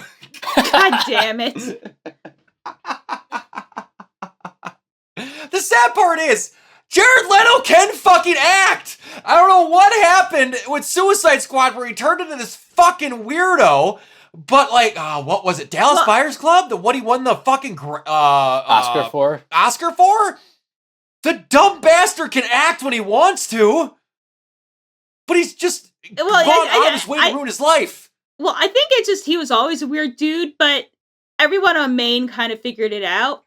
But it's not even that. It's like, the only reason that Tron movie got made is because Jared Leto was a producer and like friends with an exec that's no longer at Disney.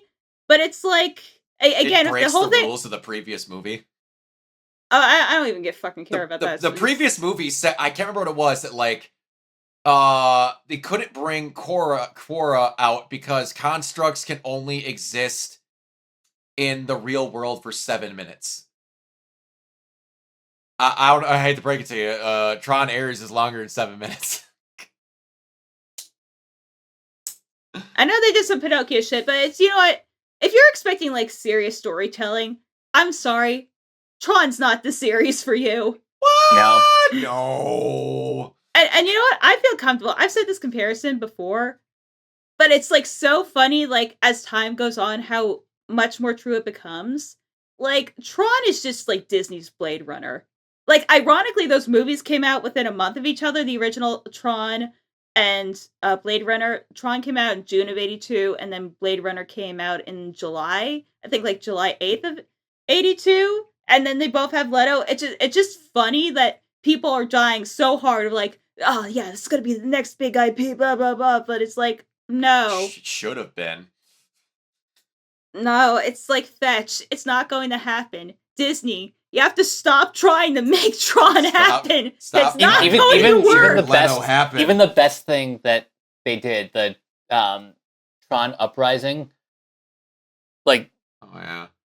Like, it was a great show, but only lasted one season. Well, because Legacy underperformed, and also the show was expensive as fuck. Like, that show was animated by Polygon Pictures, and it had, like, people like Elijah Wood in the cast. So if each of those episodes cost, like, at least $3 million in, like, the early 2010s would be nuts. Just for, like, comparison, I think for, like, your average, like, you know, Fox animation family sitcom, like the budgets for those are like $4 million like now. But imagine that, and then you're dropping it on Disney XD. In other words, they were like there was just no way to make that a success. No, which is why Disney tried to cut their losses. They tried. They really did. But yeah, it's just. But I think after Ares bombing so hard, I think the Jared Leto experiment is about over. God, that puts the nail in the coffin for all of it. You keep thinking that, but somehow that fucker's gonna have juice in the tank. I don't know how, but fucking gonna. All right, we have one last thing about K-pop Demon Hunters, which I thought was pretty cool. So, Kasafa Noodles has made official K-pop Demon Hunters ramen, and it actually is like the same stuff that they had in the movie. So that's kind of sick. Nice. Yeah, so let's make sure I get this right. Hold on, we're not done talking about K-pop Demon Hunters yet. Yes, coming But soon wait, to Mexico. there's more. Yes. So, yeah.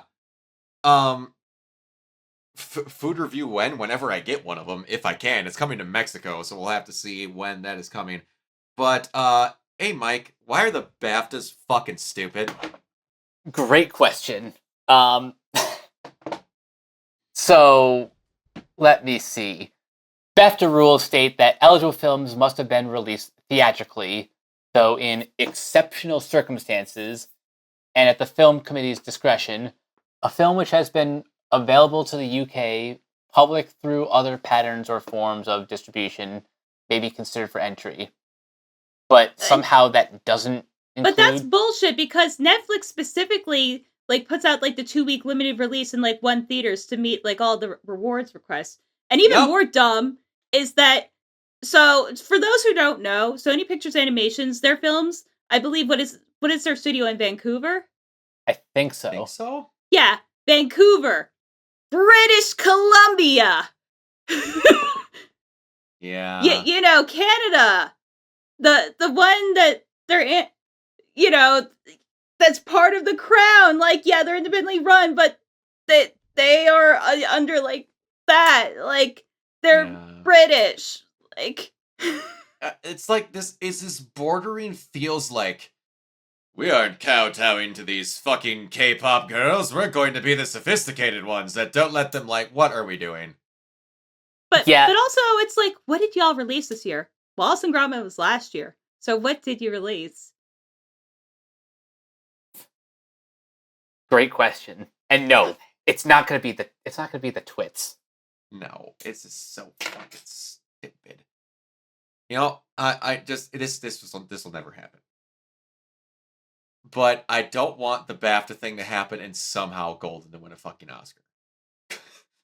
It would never happen, and I doubt that they'll get best fucking animated whatever, because it just doesn't happen that way. Good things can't come my way, but I just want something to be like, oh, don't worry, couldn't get a BAFTA, but we got this. Because here's the thing, they wouldn't have pulled that shit with like Del Toro's Pinocchio. I don't recall them doing it. Did they, Mike? I mean, the fact that I'm gonna double check. I mean, the fact that they had like a post release shouldn't matter, because before it probably even dropped on Netflix, they probably did like the minimum like screening things that they have to do for award seasons. Why would they like not have done that for K-pop Demon Hunters when they've done it with every other Sony project and every other animated film they've done? Yeah, I don't fucking get it. Yeah, it was Pinocchio was nominated for a BAFTA. Yeah, so they're fucking full of shit. This is almost as infuriating as when the Lego Movie was ineligible for the Academy Awards.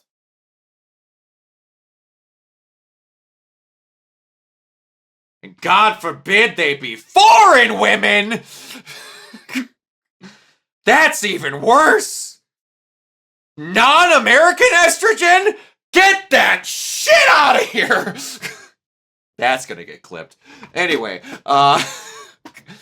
so yeah, that's fucking... No, they're just being obtuse, because even if they had the sing-along screenings, like, how would you treat that any different than having like a wider release? Like, you have a limited release and you have a wider release. Exactly. Okay, y'all need to... Really? That fast? Okay, so that don't know, I have the Discord open in this thing, and I have a Discord group open with the guys and gals from the con group. We have an out of context thing, and I just saw the pop up for what I just said already in the out of context. lightning speed. Why do I feel like that's going to be filled with 90% of shit I say from this podcast? Oh, it definitely will be. Gosh dang it. Let's talk about some trailers. Let's talk about some trailers. So, we got trailers? Kinda. Little sneak peekish type of stuff. So we got Toy Story 5, Super Mario Galaxy trailer, and it's the movie's called you're good, Good Luck, Leon, you're good. Have Fun, Don't Die. Yeah, I did not see the last trailer, but I did see Toy Story 5, which looks good, and I do like the aspect of like the lily pad thing. That's gonna be really cool. Y'all love the screenshot I have of him. Oh no. Oh no. Umbreon, do I know what this screenshot is? Oh no, Umbreon, I'm scared. That terrifies me. The Mario Galaxy trailer looked really good. I really like that. Then again, we didn't get to see a ton. We have the stream on the TV, and all of us are stream open on our phones. Getting those numbers! But, I like the two that I saw. There weren't super, like, in-depth stuff, but what were your guys' thoughts on them, and what were your, favorites, I guess? Can I just start on Toy Story 5? Sure. Yeah. The Brock files are being released. Don't say it like that. The Brock files. God damn it. Goodness gracious. But I mean, Anyway. it looks fine. For some reason, I've just never felt an incentive to watch 4. It's been on Disney Plus for a while, and I just oh no. Oh no, What happened? broke again. Do I want to know? Umbreon, how long have you had this photo? Also pray for me, because I'm the stupid bitch that edits these. This is Umbreon. Why do you? Yeah, Bree's the one that edits this podcast. Bree, this is fucking.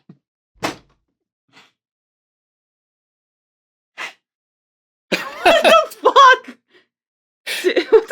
You know what? That's going in the thumbnail. Can we just have him here in the corner for the rest of the show? God damn it, Umbreon. How long have you been sitting on this photo? What are we doing? You know, Did you really put my laugh in the out of context? What? You know what you should do? You should just put a caption under that. It just says women. Period. Nothing else. I need to get that on a t-shirt. I need to get a t-shirt. No, just type and like whip old school italics. Women. Or even better, do it in Comic Sans. Oh Jesus. No. Okay, so I can't look at that anymore. It's evil. So we're gonna do something. So for those that haven't known, we used to have a little character called Walker Johnson, and when he debuted, that's just gonna be in the corner for the rest of the podcast. Y'all have fun with that. That is now just in the, that is right, now just in here. Okay, so we're moving on.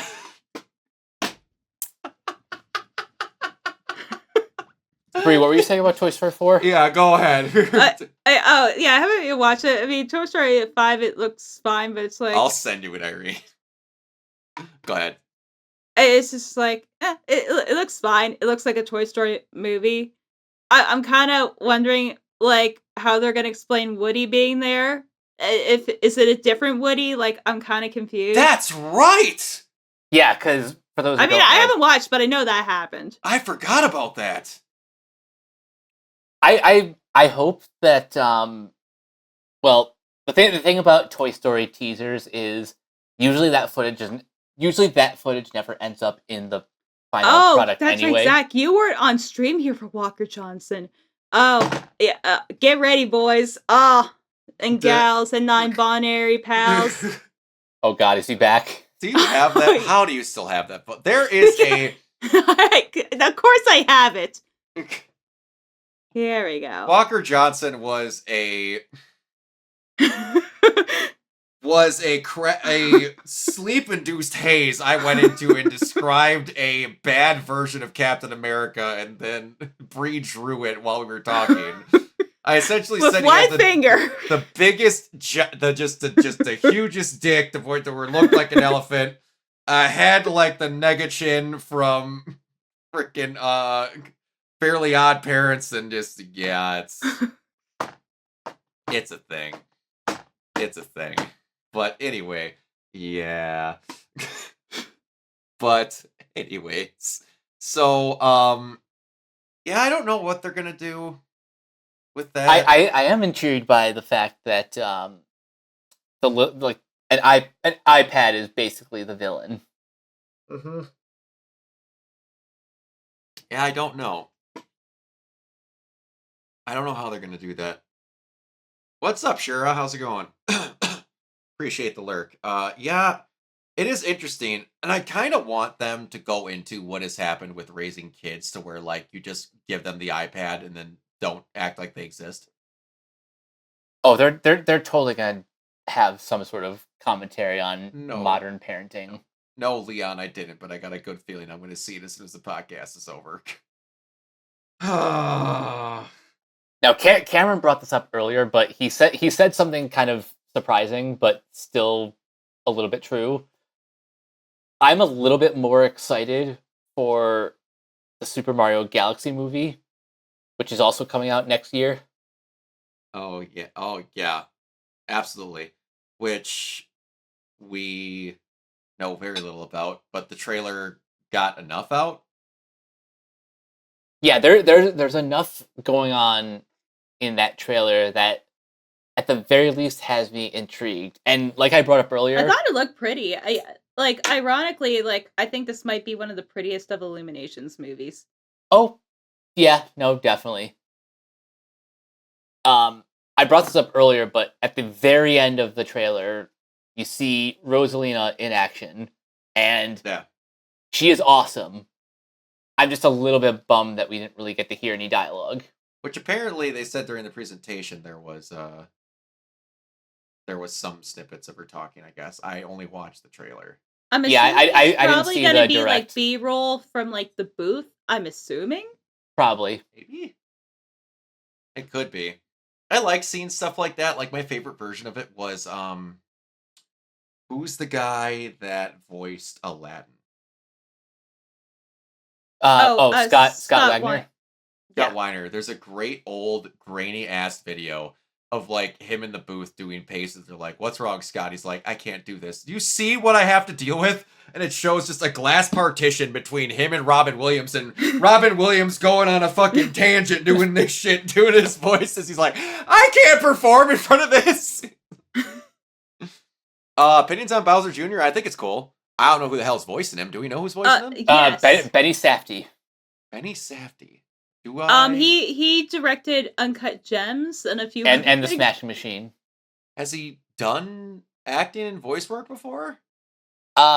Voice work. This might be his first voice role, but he's been picking up some acting roles over the past couple of years, okay.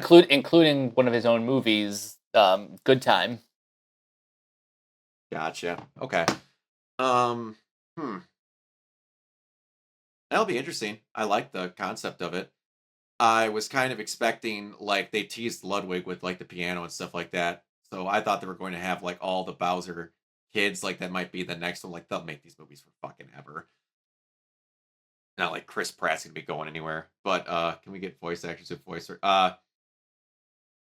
people's opinion on seeing movies for their starring roles is sadly what happened, Cade. Like, I'm happy that, Colleen O'Shaughnessy still gets the voice Tails in Sonic. That makes me very happy. Same. But yeah, they sell the movie off of the voices and not the characters as much anymore, so that's the sad part. Although, you know, now that we're getting more anime movies on the big screen, it is getting up there. Yeah. Yeah. Do the Bowser kids exist anymore? I thought they were retconned out with King Koopa being changed to Bowser. I don't know. Because that's the thing that they could do whatever they want with. Because, like, some of the latest games had them, but they weren't super, like, prevalent. So it's one of those things that they could do whatever they want. There's no rules to these movies. They can do whatever. But yeah, it looks cool. It's a good idea. It's going to be interesting how they title these from now on.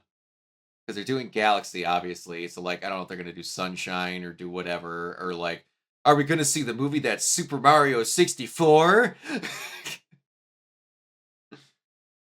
Yeah, so it'll be interesting to see what they do. It's fun. I like the first one. And, like, they made a really good point into why they don't have, and Charles Martinet has mentioned it as well too, that if you would have done that voice for an entire movie, it would have shredded his vocal cords. Yeah. Like, there's a very good reason why he only does that voice in short bursts. My only argument against that is Bill Farmer's performance in a Goofy movie.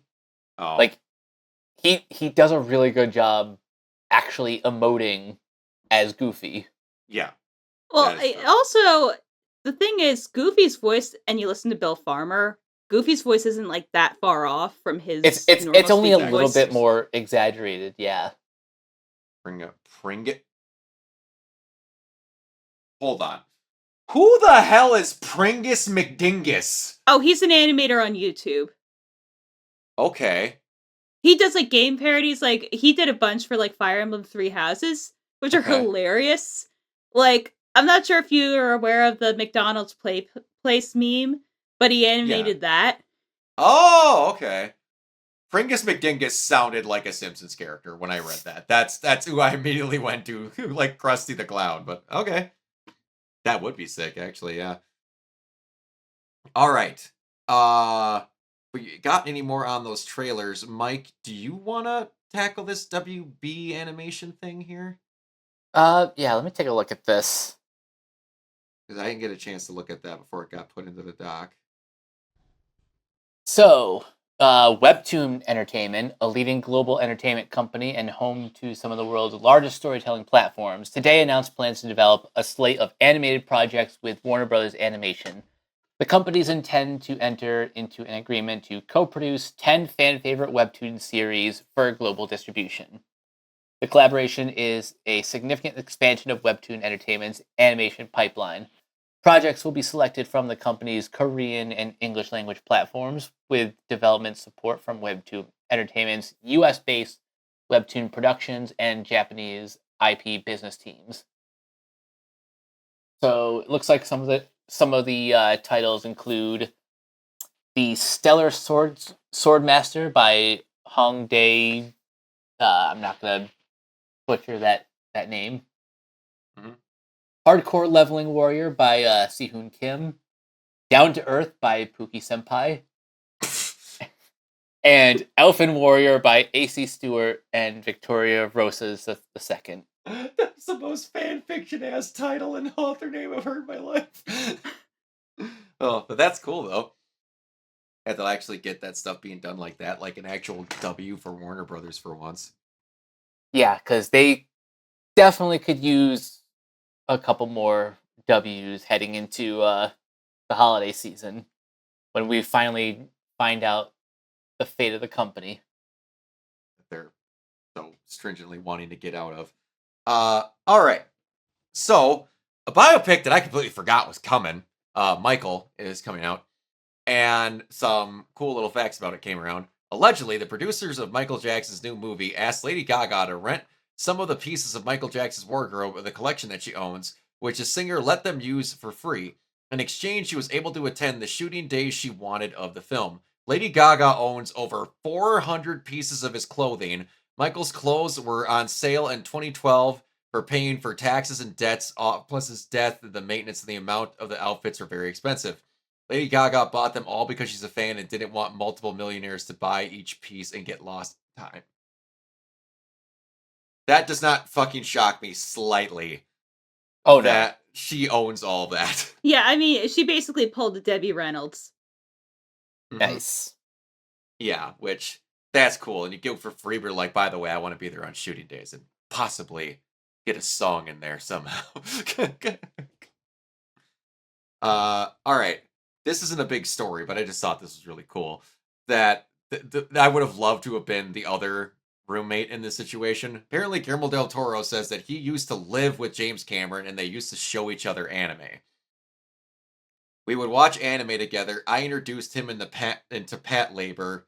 He introduced me to Pat Labor, and I introduced him into Gun M. I'm just like sitting there. Yeah, so for those who don't know, Gum is also aka Alita Battle Angel. Yes. So you have Del Toro to thank for Yeah, well, Alita. actually, him are pretty tight because I'm not sure if you ever heard of the like really fucked up story where Del Toro's father was kidnapped and like James Cameron like helped pay like the ransom money. This Oh, was like yeah, in the mid '90s, I remember that story.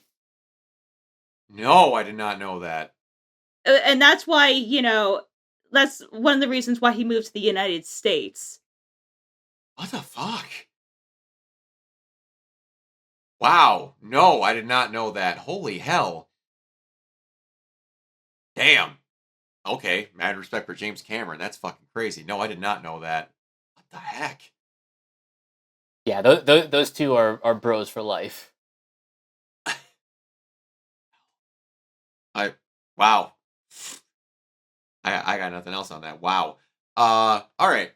Michael Giacchino says he has scrapped and rewrote the entire score for Fantastic Four: The First Steps before the film released in theaters. When I watched the music against the new version of the movie, I was like, oh my god, this is not working for me. I actually wrote a whole nother score for this film that you probably won't ever hear. I mean, I really like the score that it's got now. Yeah, same. So it's kind of crazy to me that he had a whole entire another score for the whole movie and went, nah, I'm good. By the way, it's not included in the doc, but apparently we're getting a sequel to Werewolf by Night. Oh, Really? oh, really? Yep, Oh. and Giacchino's back to direct. Hell yeah. Nice. Oh, there's articles that are in depth, but here's like the thing that happened. Oh wait, no, hold on. Father Federico was kidnapped in Guadalajara for 72 days and held for $1 million ransom. Paid the ransom, hired a negotiator, and leading to his father's safe release. The traumatic experience caused his family to leave Mexico and become residents of the United States. Wow. So yeah. That's fucking crazy. Yeah, What so the no hell? Yeah, so no, they're bros for life. Damn, Yep. yeah, I don't blame him. $1 million. Wow. Speaking of Guillermo del Toro, Guillermo del Toro refused to use VFX for the ship in Frankenstein, so they built one from scratch. The ship is a character. I didn't want the audience to go, oh, this is all digital. Once you introduce that, it's like a license for people to not believe things. I love that practical effects are becoming more common in these like big like blockbuster pictures. Yeah, I mean, if you have companies like Netflix willing to throw stupid money at shit, then why not? And keep in mind, even Predator Badlands, like it's a nice mix of practical and digital effects. Like the Predator himself is like that's like an actual suit, and the only digital effects Yeah, is like yeah, they just enhance his face with CG. yeah. And keep in mind, if he wanted to make really good CG, he could. Remember, this is the guy that made Pacific Rim and Hellboy. Yep. So if he wanted to do that, he could do it. All right, now we're off into the other category. So this I thought was great because this is my favorite wrestler growing up. So I thought this was fucking awesome. The Office City Councilwoman Dina Rocha has announced that Tuesday, November 18th, 2025 will be pronounced Eddie Guerrero Day in El Paso, Texas. The City Council will hold an official proclamation ceremony to honor the life, legacy, and impact of the WWE Hall of Famer. The event will take place at City Hall, not going to mention the address, starting at 9 a.m. Fans who wish to attend are encouraged to show your support by wearing their wrestling persona and luchador masks to bringing friends and family. For those who cannot make it in person, the ceremony will be streamed live on the City of El Paso social media accounts. That's sick. Shout out to our buddy Josh, who Yes. who is a fellow El Paso resident. Yes. So good. fit. Eddie was such a good dude. It was just class act, got his life back together, was just so damn funny. Like him beating Lesnar, and I believe it was No Way Out for that title, like is one of my favorite childhood memories. I was in my house screaming when that happened. It was so good. Like, for those that want to know what a class act of promo speak or like what I want to say off the rip speaking, go look up the promo that he did with Brock Lesnar about himself being an addict. Because Lesnar brings up his former drug addiction, and Eddie just goes off on him, and it's so good. They do not have promos like that anymore. God, it was so amazing. All right, so one last thing. We've spoken at length on this podcast in the past about how much of a fucking idiot Drake is.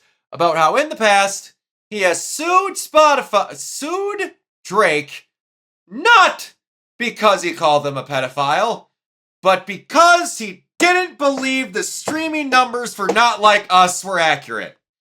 To the point of where Drake's own label told him to give up and shut up. Because it was a dumb lawsuit. Now, a new lawsuit against Spotify has singled out Drake, claiming the platform allows bots to inflate numbers. And the suit says a substantial percentage of the rapper's 37 billion streams were inauthentic, the very thing that Drake tried to sue Kendrick for. Oh, the sweet irony. Drake is such a fucking idiot. I love it. He has become a walking meme, and I am all for it. For those that don't watch Smosh, they every 2 weeks do a thing called Try Not to Laugh, where you get on a stool, you fill your mouth with water, and like they come and do jokes. They try not to laugh, obviously. Shane Top, one of my favorite YouTube celebrities, was in the chair, and then Damian Haas, another one of my favorite guys from Smosh, was there, and he was dressed up as his old man, just walking around, and I can't remember what he all said, but it was something about the olden times. He's like, oh yes, during the war, we were sweating like Drake driving by middle school.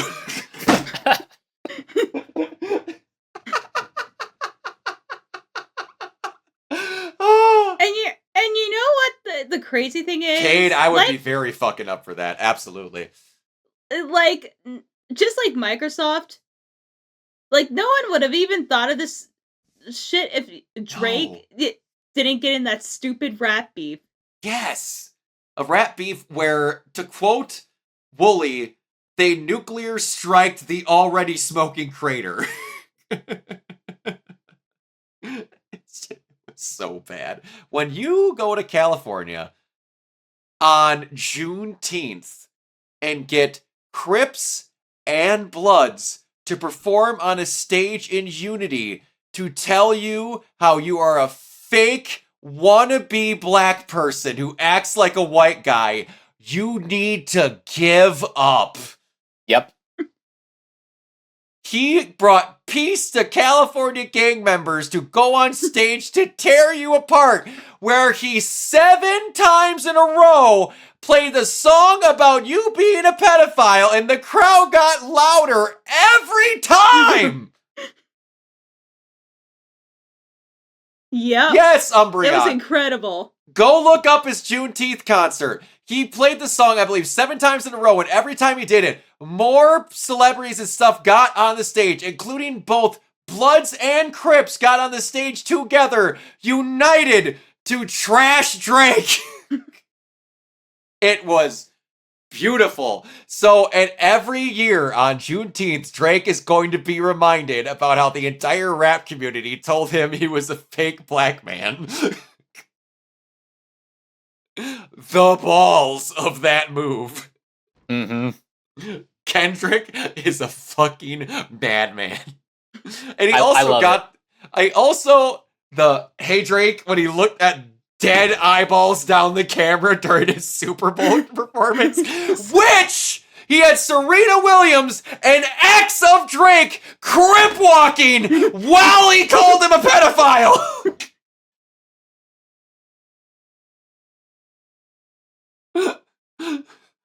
it just keeps getting better.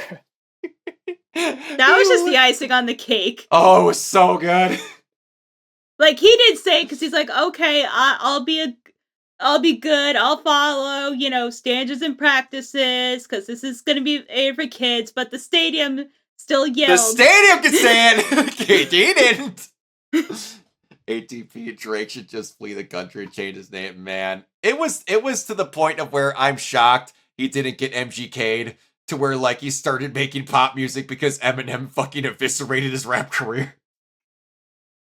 Oh, it's even better. A couple weeks ago, when the World Series is playing, because Drake's from Toronto, and he was, like, trying to troll, and then, like, Toronto shit the bed, and LA won. Yep. It was great. It was fantastic. But, so I don't got anything else on the old doc here. Do you guys have anything else we want to mention? Just that I'm seeing Wicked again on Friday. Nice. Because they're re-releasing the movie, to hype up the sequel. Yeah, of course. Nice. Yeah, I've been re-listening to the soundtrack. I actually watched the special last week, which, by the way, if you haven't watched the Jonathan Bailey Cynthia Erivo Duncan commercial, it is so good. It's hilarious. I can't wait to see it. But the other big thing, I guess this is a little self promo. So me and Mike do an animation podcast together. There should be a new episode this weekend, and then finally next episode, Friggin' Attack Has Been Hotel. But I want to preface this. This is not going to be like a hater train. We are actually going to talk about the show. Because believe it or not, it's weird that people don't actually talk about the show itself. It's like all the nexus of bullshit around it. But see, we're brave. We're wise. We're going to cut the bullshit and actually do that. But it'll be fun, and I actually can, sound like I know what I'm talking about. Which I totally do as a writer. Yeah, I'm clearly a professional. And then... Clearly. And then the new episode of Late Crap that came out last week, and then hopefully the Hell Comes to Frogtown episode will be out soon. So yeah, I guess that's just like my little plug. If Mike, you had anything that you wanted to plug at all? No, definitely check out the next episode of Renegade Animation, and also our animation fandom takedown one. It's really good. We worked really hard on it. Please listen to it. Yes, we have been building up to that one for months, and it's probably one of my favorite podcasts that I've recorded that year. Nice. All right. With that gone, we are going to get on out of here. Mike, where can everybody find you? You guys can find me on various social media sites at Captain K42. You can check out my quick thoughts on letterboxd.com/CoachK42. And you can follow Renegade Pop Culture on Facebook and Blue Sky at Renegade Pop Culture. You can also find us here on YouTube, on Podchaser. Consider supporting our Patreon at patreon.com/Renegade Pop Culture. Listen to all of our podcasts on Spotify, Apple Podcasts, or wherever you listen. And last but not least, everything can be found at renegadepopculture.com. Need an escape? So do we. Free? All right. First of all, I'm Brian. Cameron will be very happy that you said that. I still need to watch it. I watched Same. Little Amelie. Very good. Thank you, Daddy G Kids. But if you want to hear any more of my film review antics, my writing antics, or just me being a general menace to society, you can find me at crazylemur.bsky.social. I am also on Instagram at lemurs1, where I'll post cooking pictures, other personal nonsense, and stuff with my dog. So if you care about any of that, well, you know where to find it now. Yeah. And you can find me everywhere at Organoid Zero, mainly on Twitch and YouTube. I'll be back to regular streaming either the end of this week or beginning of next week, now that everything with the con is done and I've got that out of the way, I get that all planned. I will be thank you very much, Leon. I appreciate it. We're gonna be probably taking a break for a little bit of the rest of November because Mike's got stuff going on. Our other regular co-host is gonna be gone, so there might not be a lot for the rest of this month, but we'll see. But normally it's every weekday on Wednesdays until Dancing with the Stars is done, and then it'll be back on Tuesdays. But yeah, so I'll be back streaming either tomorrow or next week. I will be alternating between one day finishing up streams on Horizon Zero Dawn and Ghost of Tsushima, and then because I didn't get those finished. But and then the ones that once those are done, I will be alternating between Mass Effect, possibly oh no, I'm blanking on it. That new game that came out about superheroes in the precinct. I'm blanking on it. Ah, I'm blanking on it so damn hard. It's got Aaron Paul in it. Oh, Dispatch. Dispatch, yeah. I'm gonna start streaming Dispatch at some point.